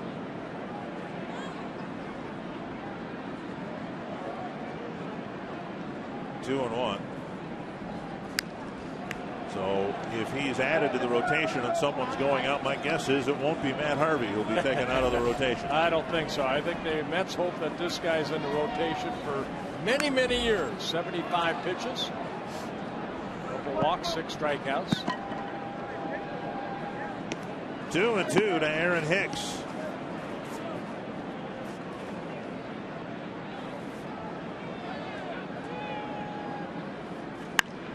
Home to left. And a 1, 2, 3, 6th inning. 2 strikeouts in another no-hit inning. 6 of them for Matt Harvey.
Scoring and almost all their hitting in the 5th inning, and the Twins haven't done any hitting. 6 no-hit innings in this afternoon's game. The Twins go 1 man deeper into their bullpen, bringing in Casey Fiend. Casey Fiend making his 6th appearance already, and for the Twins this is their 11th game. Wolves Weekly is your all-access pass to the Minnesota Timberwolves. Tune in each week for an inside look at happenings on and off the court. Watch Wolves Weekly Monday at 6 only on Fox Sports North. It'll be the top of the Mets batting order: Colin Cowgill, Daniel Murphy, and David Wright. Here in the New York 7th.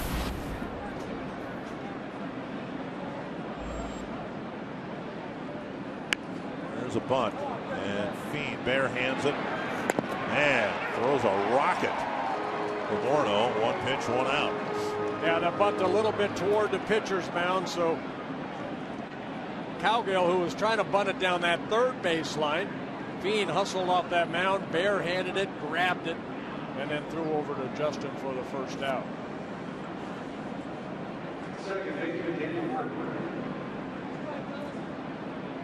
Murphy with a couple of hits again today, including an RBI single in the 5th.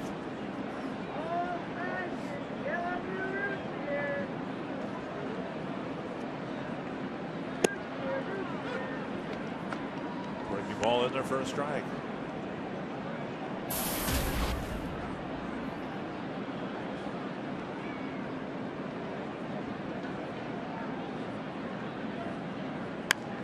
Another breaking ball, fouled back, 2 strikes. Yeah, that's the slider of Casey Fiend. Fastball, slider, changeup.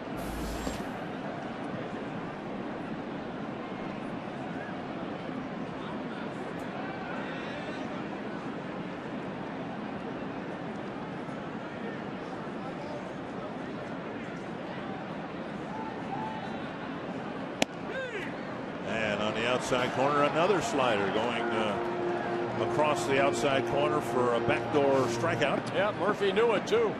As soon as he saw where that pitch was, kind of froze and then started to take a walk toward their dugout. Watch this.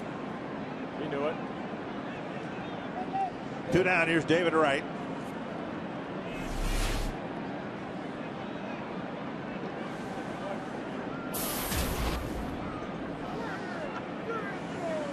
Wright with an RBI single. Another breaking pitch over and a strike. It's 4 straight sliders from Casey Fiend.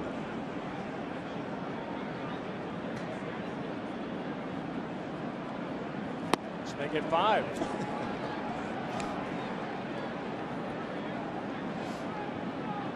Casey did a great job last year for the Twins out of that bullpen when he got called up. 35 relief appearances, 2.06 earned run average.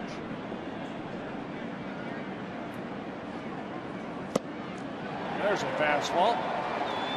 And 7 pitches, including strikeouts to the last 2 batters.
Mets lead.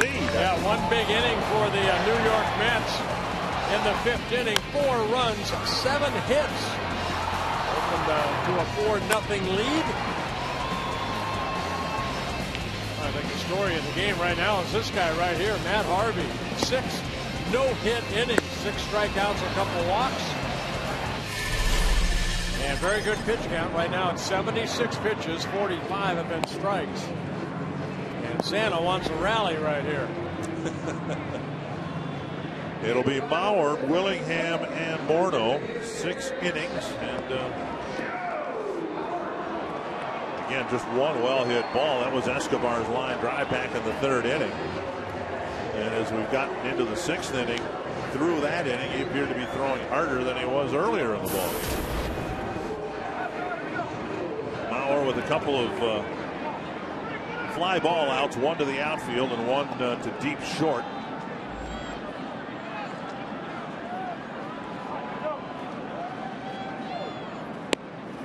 Breaking ball over, and it's not just the 96-mile-per-hour fastball. He's had command of that slow breaking ball too. Yeah, the curveball, the slider, the changeup, all 4 pitches so far. Mike Baxter taking over in left field. Missing inside, 1-1.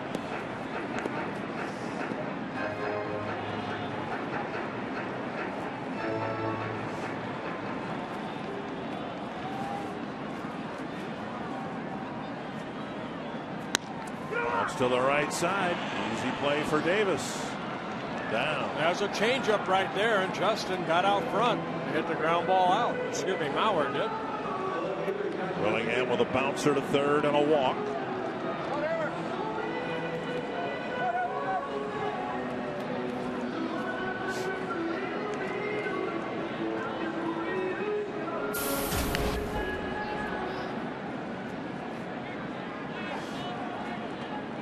Twins knew that they were going to be in for a tough assignment facing Matt Harvey here today. Strike on the outside corner. So I think he's thrown all 4 pitches here in this inning for strikes. The fastball, the slow curve, the changeup, and then the slider to Willingham. Chop to 3rd. Right charges. 2 down. That'll bring up Morneau.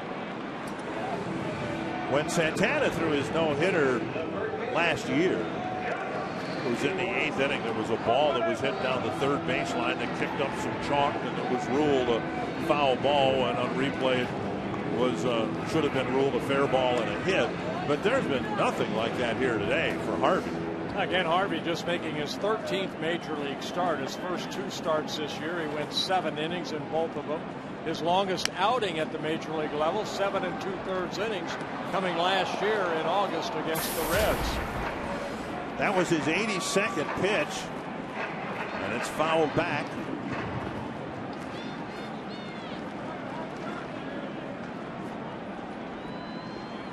Pulled foul, 2 strikes.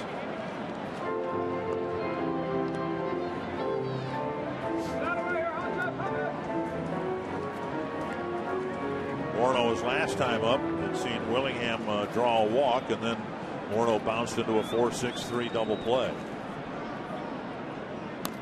Got a piece of it. So in addition to everything else, Harvey's pitched to 1 man over the minimum to this point. Well, it didn't take him long to get to the big leagues. Harvey, 46 minor league starts coming up last year. Mets #1 pick, 7th overall in the 2010 draft.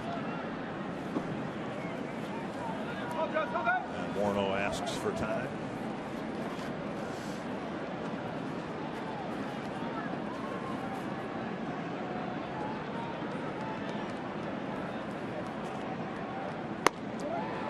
Very high.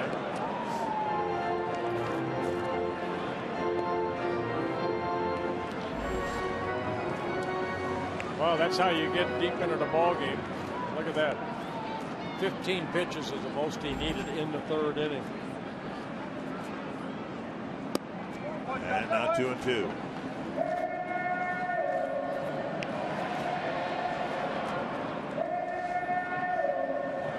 Doman hoping for a chance here in the 7th.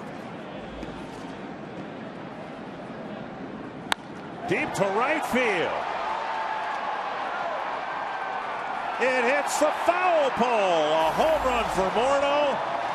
The no-hit bid is gone, and it's a 4-1 ball game. And Justin hitting his first home run of the year.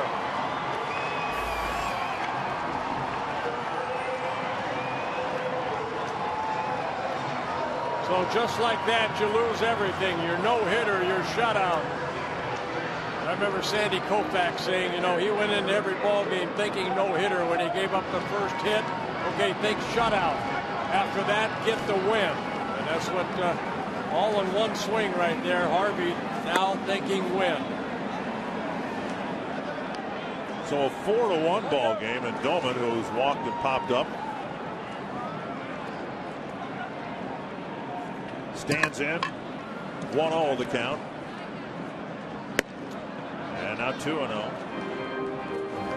How many times did you get where Harvey had gotten a no-hitter into the 7th inning? Numerous times. I'm not sure. I have to ask Jim Palmer that. But I had one no-hitter. One no-hitter, but a few other times were deep into the ball game. And you start thinking about it about the 5th, 6th inning. He was thinking about it. Dribbled to the right side. Murphy to first. That ends the inning. An inning that has seen the Twins finally get a hit and a run against Matt Harvey.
Hit one here today in the 7th inning. It's a 4-1 ball game, and today's cold hard fact is brought to you by Frost Brewed Coors Light. John Buck and Chris Davis each with 19 runs batted in.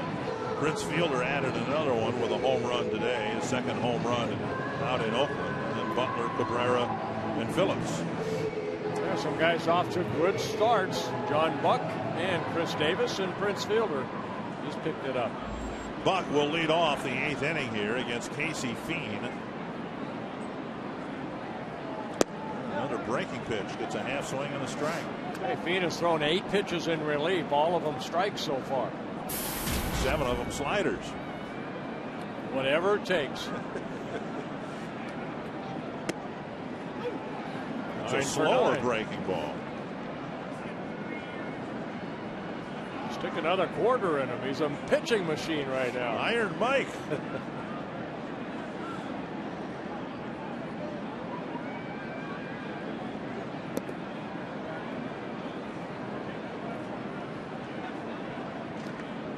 Mets catchers hitting only 5 home runs all last year. And Buck has homered in 4 straight, a total of 6 already on the season. And as we showed them to you, impressively, you know, some have gone to the opposite field. The grand slam and a couple of others have been pulled. Hey, big strong kid. This one deep to the right field corner. Parmalee chasing this ball. And a fair ball catch. Chris Parmalee with a nice running catch in the corner, out number 1. Well, there's some of that power the other way right there. I mean, just taking that, looked like a breaking ball the other way. And Chris Parmalee going into the corner hard and making a very nice catch. Good concentration by Chris Parmalee. Lucas Duda will hit.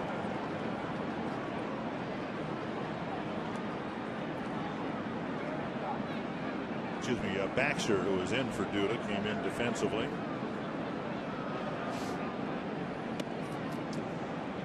Ball 1. Yeah, Baxter started at left field in last night's ball game. Went 1 for 5.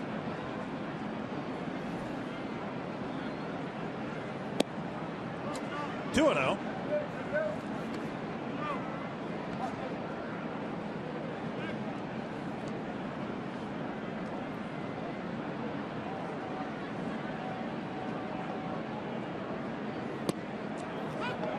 Fastball taken for a strike.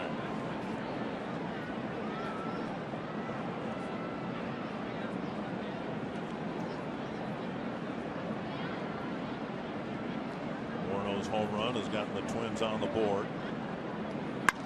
This one hit hard to left field. Retreating is Willingham here, the strikeout. Number 2.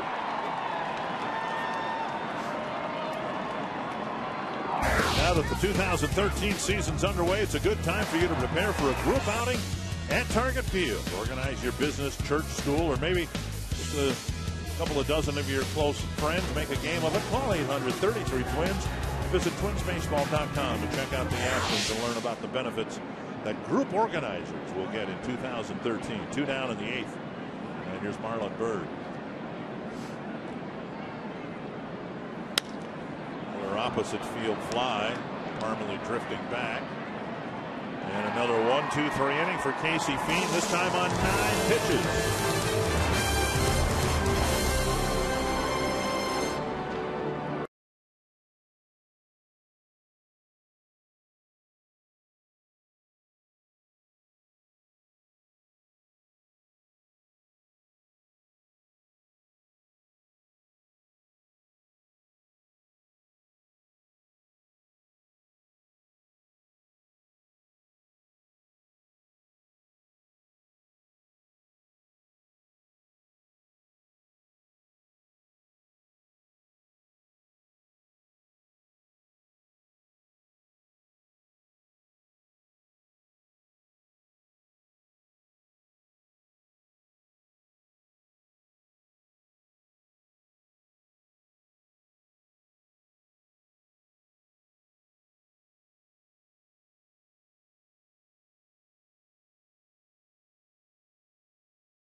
Twins got on the board. We'll see if in the 8th inning they can get Matt Harvey out of the ball game. Let's have some activity in the bullpen. Brandon Lyon. Edge, and here's a first pitch pop up off the bat of Trevor Plouffe. And a quick first out here in the 8th inning. A couple times we've seen Plouffe go up there and swing at the first pitch, you know, and then get underneath the ball.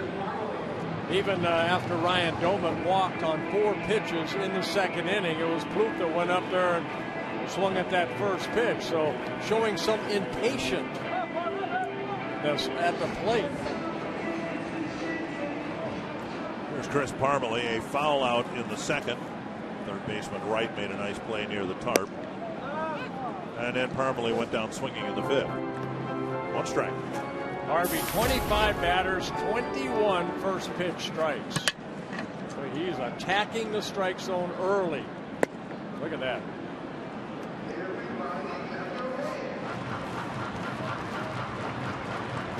Got a lot of swings and misses today.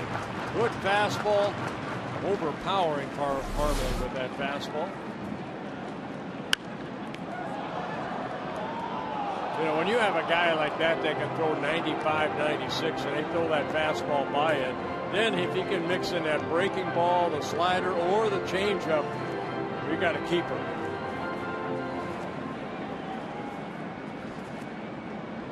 Two strikes. Breaking ball. Parmalee lays off. First 2 outings, 7 innings in both outings. Again, his longest major league outing came last year for Matt Harvey at 7 2/3 innings. Trying to go deeper today.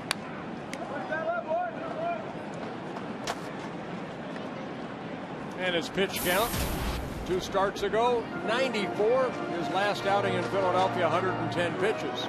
6 strikeouts, 7 ground ball outs with 9 fly ball outs. 1-2. Back to Harvey. Mets have a youngster down in their minor leagues. They figure is going to be a front of the rotation type guy too. Zach Wheeler. Got him from the Giants in the Carlos Beltran trade. Then you got Jonathan Neese, who looked very good last night. Even though they lost Johan Santana, a team that figures to be able to jump back into the free agent market in the next year or two. And they might have the nice nucleus, or a nucleus to a nice rotation. Here's Brian Dozier. Strike 1. Well, you always like to match that starting staff they had back in 1969. They had, you know, Seaver and Kuzma. Nolan Ryan couldn't make the cut. Right. 1-1 to Dozier.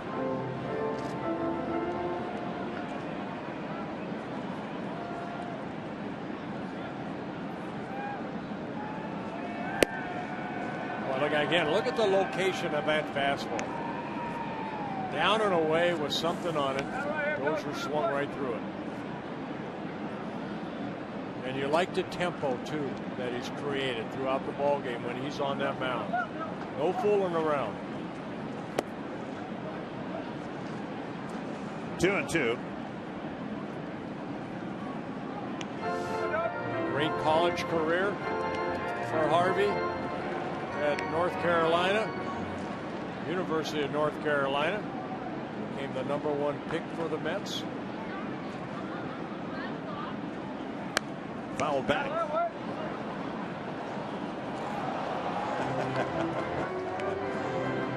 Fan just happened to be walking in the aisleway in front of the broadcast level here, and the deflection popped right in his hand. Well, look what I found. 2-2. And now 3-2. Escobar on deck. Still here in the 8th inning. That was his 104th pitch at 96.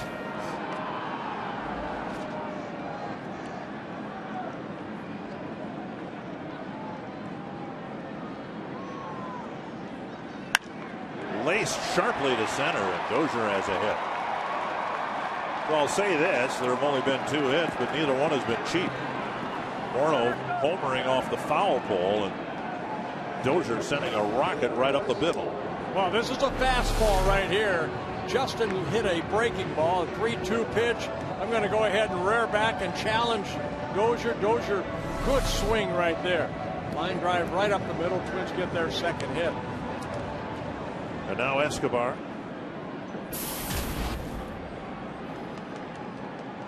Escobar with a liner to Davis in the third, and then he went down swinging in the sixth.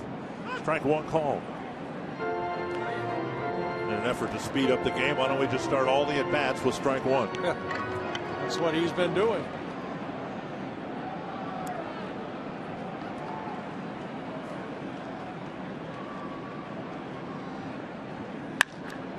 Pretty well to left field. Retreating is Baxter, and he makes the catch.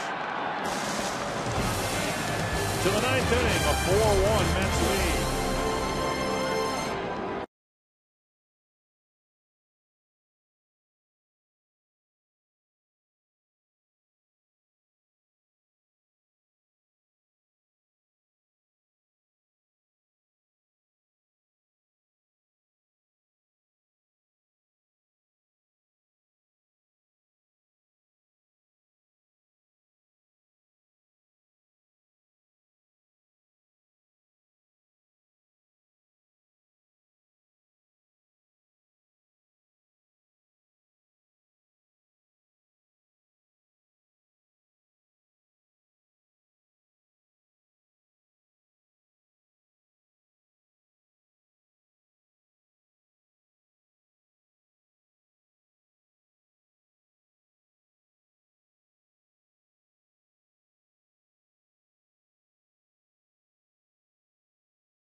Looks like he's done for the night. What an impressive performance by a young pitcher. Yeah, making his first interleague start, and the Twins got to see this young right-hander go about his business. A couple walks, both walks coming on 4 pitches, 6 strikeouts, 8 innings pitched, only 2 hits allowed. The home run by Justin Morneau, then the line drive base hit by Brian Dozier.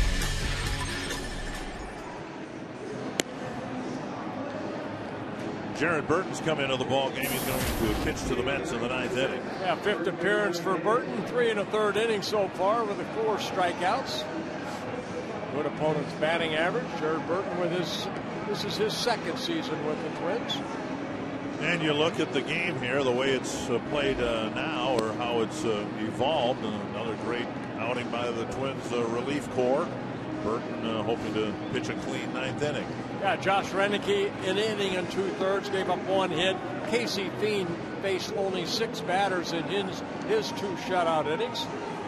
Jared Burton, hopefully a 1-2-3 here, top of the 9th. Will be the bottom third of the Mets lineup, starting with Ike Davis. And Justin Turner and Ruben Tejada.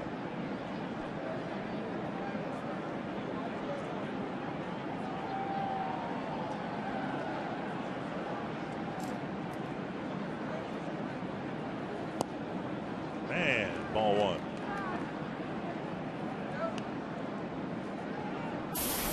Davis singled in the 4-run 5th. Part of a string of 7 straight hits for the Mets. But Davis was thrown out trying to stretch his single into a double. Yeah, nice play by Josh Willingham. Gutting him out at 2nd. 2-0.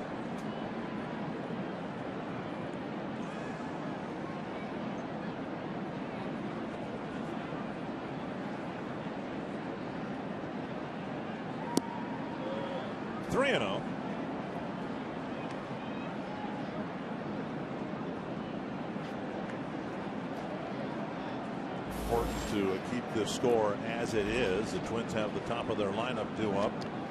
Hicks, Bauer, and Willingham. There's a strike, 3-1.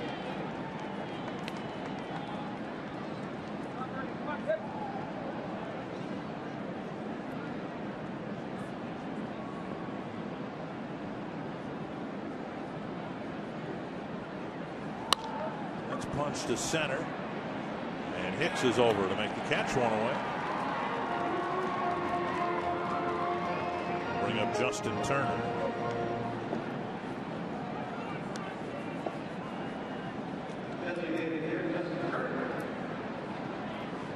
Turner a couple of hits in a ball game, a double in the third inning, a single in that 4-run 5th inning. And he hit a deep fly ball to Hicks in left center his last time up.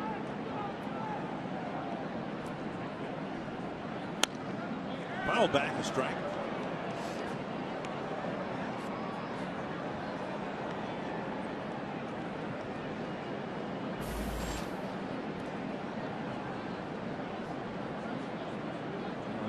Twins the first time through the rotation for the most part. Manager Ron Gardenhire was able to use his bullpen when he wanted to and where he wanted to. But that has not been the case now for a week. And eventually it's going to come with a price.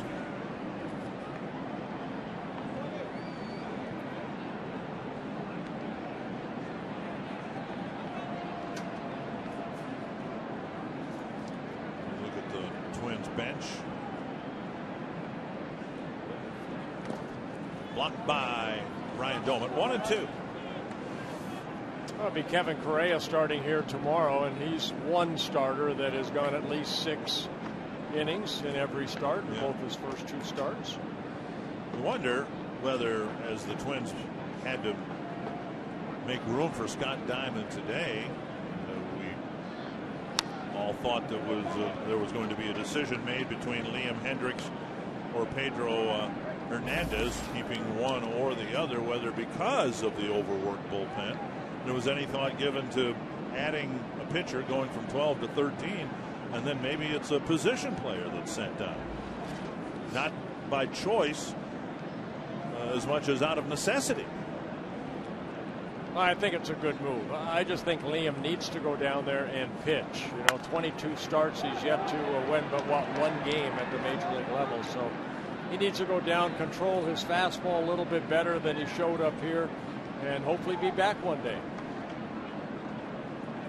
Justin Turner picks up his 3rd hit of the ball game, going right back up the middle.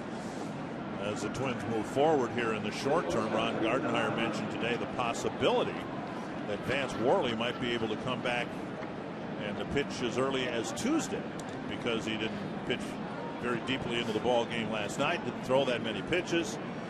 So with the addition now of Diamond and Hernandez now as the number 5 starter, they have the opportunity to shuffle the rotation a little bit. Yeah, Hernandez, remember, left the game last night with that little bit of a calf strain, so that if he could have the extra day. Came to the ballpark today and reported it was feeling much better.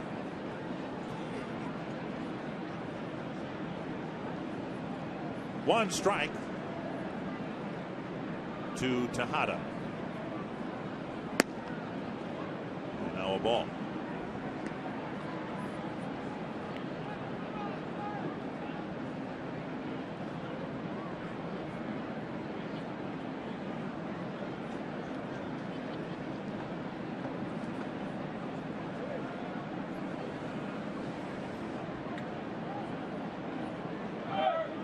Started to go and then stopped.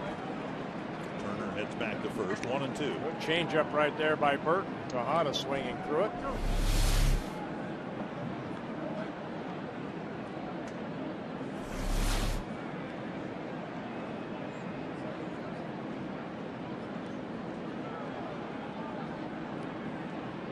One and 2 to Ruben Tejada.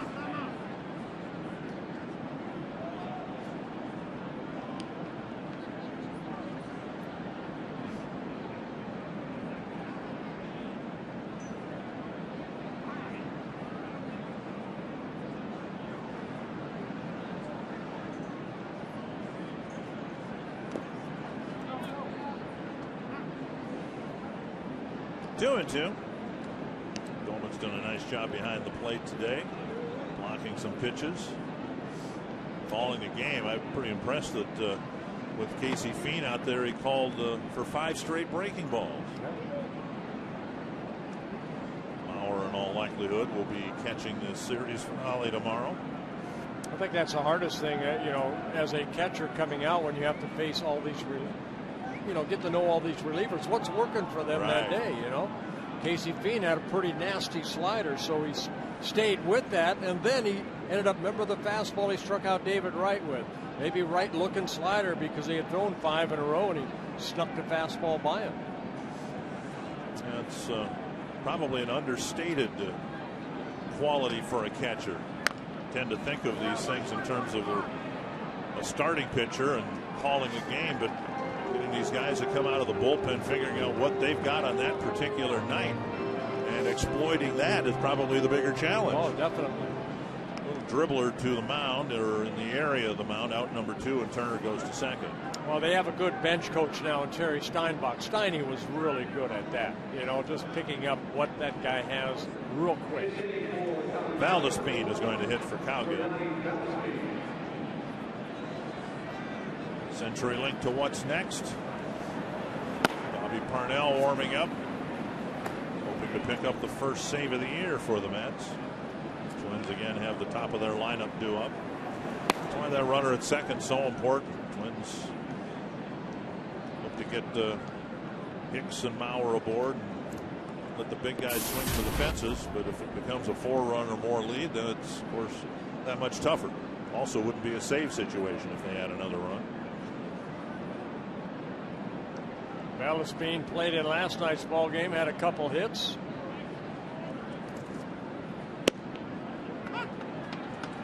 Strike one.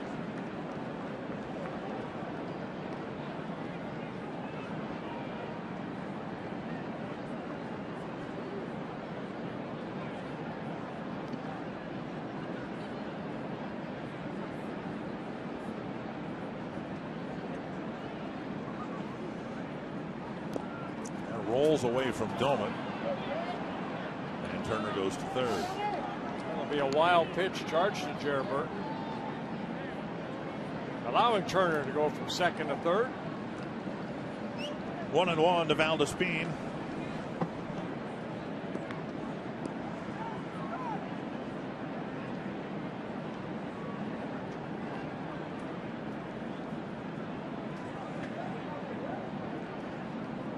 Plouffe and Morneau have to play even with their bases. And a chopper foul, 1-2.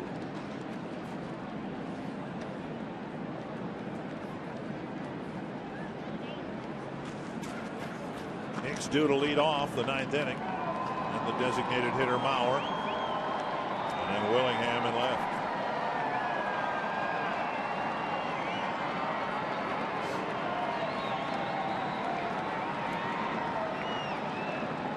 One and two. Oh, foul. Rocket. It was only about 3-4 feet foul.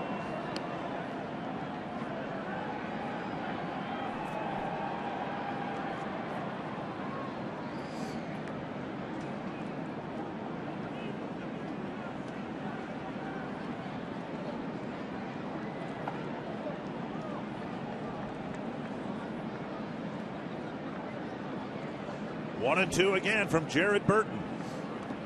Blocked by Doman.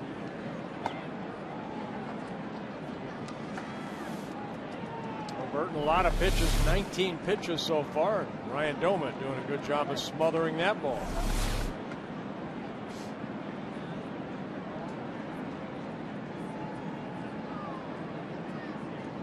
Two and two. Front of that changeup again. Twins are scheduled to play the Mets again tomorrow, then 3 night games with the Angels before an off day on Thursday. Somewhere in there, unless a game is rained out, that might very well happen. Somewhere in there, the Twins need a deep start. Somebody to go at least 7 innings, and Correa's done that. He's the only Twin starter to do that. He's scheduled to go tomorrow. 2-2. And the changeup strikes out Valdespin. Burton leaves the runner at third. It will be a save situation for Parnell. And Aaron Hicks hopes to lead it off with a hit.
to give you an updated look at the results to our AT&T Twitter poll. And we asked you earlier today who's had the better start to the season, Chris Davis or John Buck.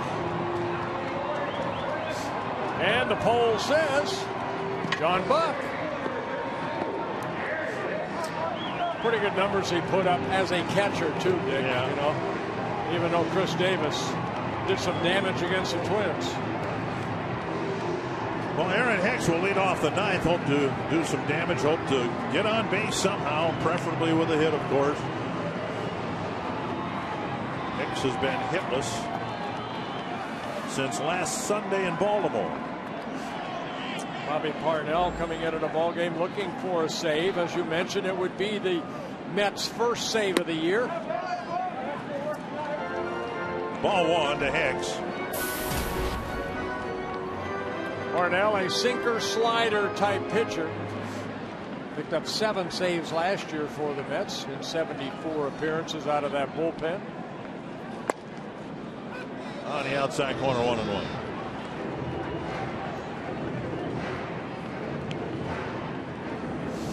Neuenhuis out in center field.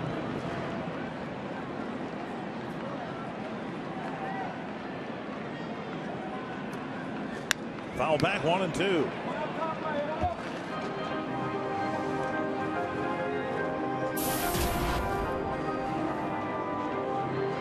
And Hicks today, a couple of strikeouts in his first 2 at bats, and then a fly ball to left.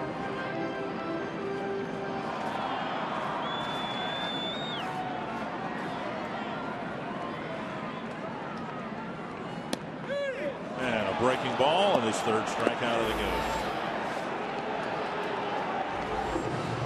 And the struggles continue for young Aaron Hicks.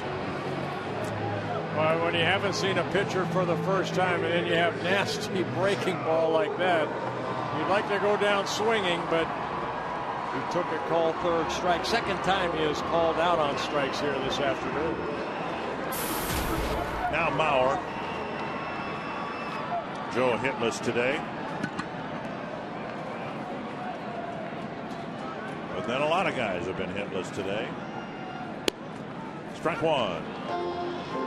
2 hits for the Twins with 2 gone in the 7th inning. Morneau got the first one. A home run off the foul screen. And then with 2 outs in the 8th, Dozier hit a line drive single to center.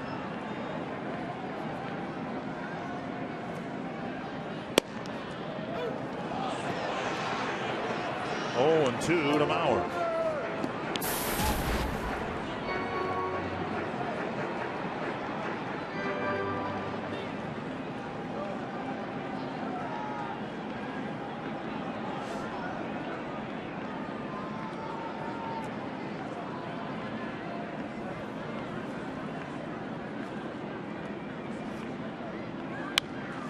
It's unfair to compare any player, particularly a young player, a rookie player, to Mauer, but you get the sense when Mauer's at the plate with 2 strikes, the at-bat really is just beginning.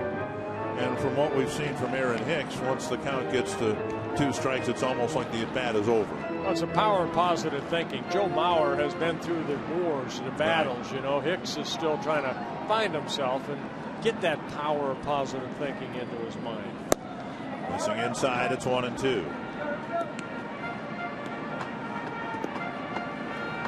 As long as he doesn't give up on himself, I think the Twins are going to let him kind of hopefully work this out.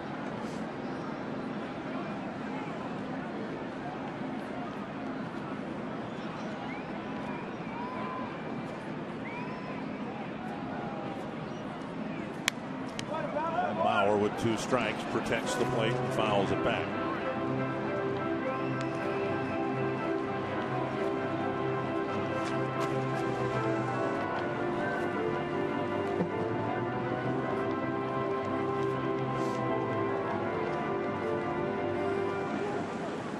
Hope to keep the line moving here. With Morneau up there. Doman, some others. 1-2 to Mauer. In the dirt.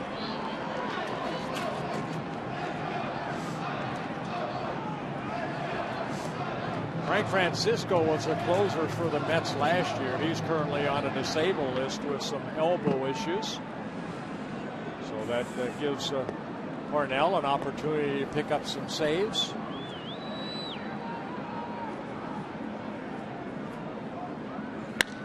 Driven to right center field.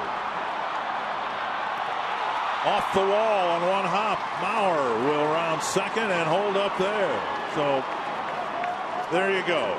Mauer takes a strike, is behind in the count 0-2, and ends up at second with a double.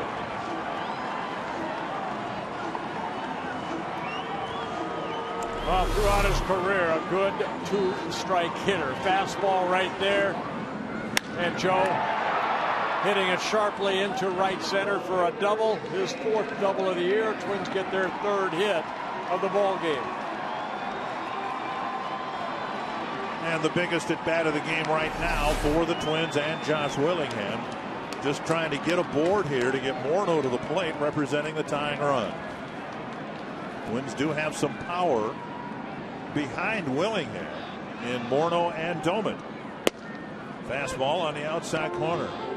Parnell dealing in the mid-90s.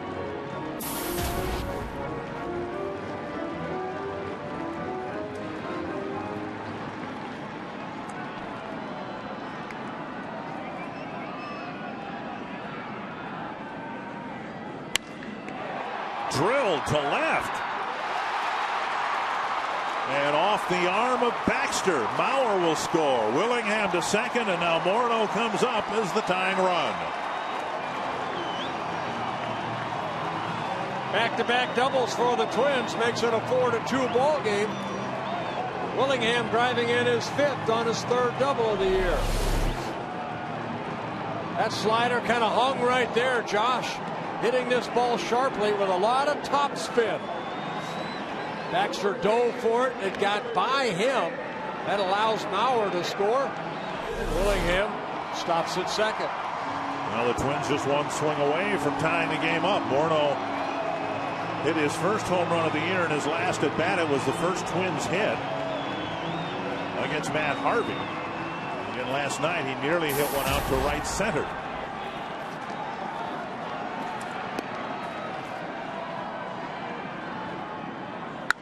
Skied to left, hit a mile in the air. Tejada out, giving away to the left fielder, and Morneau's gone on one pitch. 2 away. And that'll bring up Ryan Doman.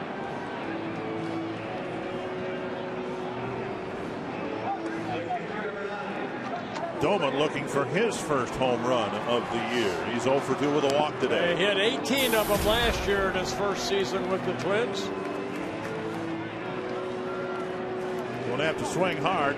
Parnell will provide the energy with a 95-96 mile per hour fastball.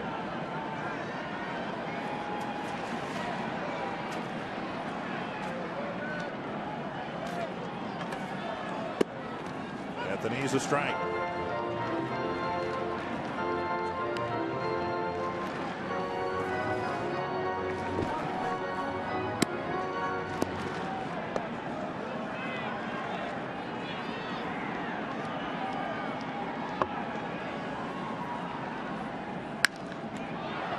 Two strikes. The Twins are down to their last strike.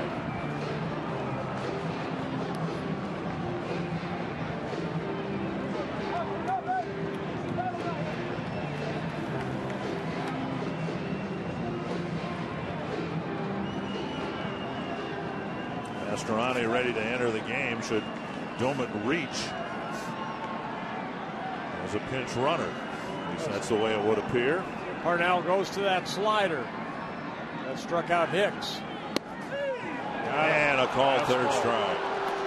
So the Mets come to Minnesota and win the first 2 games, riding the arm of Matt Harvey through 8 innings.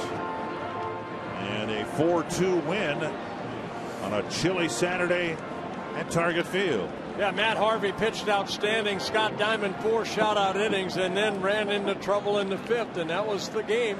4 runs put on the board by the Mets with 7 hits. So Mets win 2 in a row. Tom Hanneman, a classic case of too little, too late in baseball. Not much hitting done for the Twins today, and what little they did was too late toward the end of the ball game.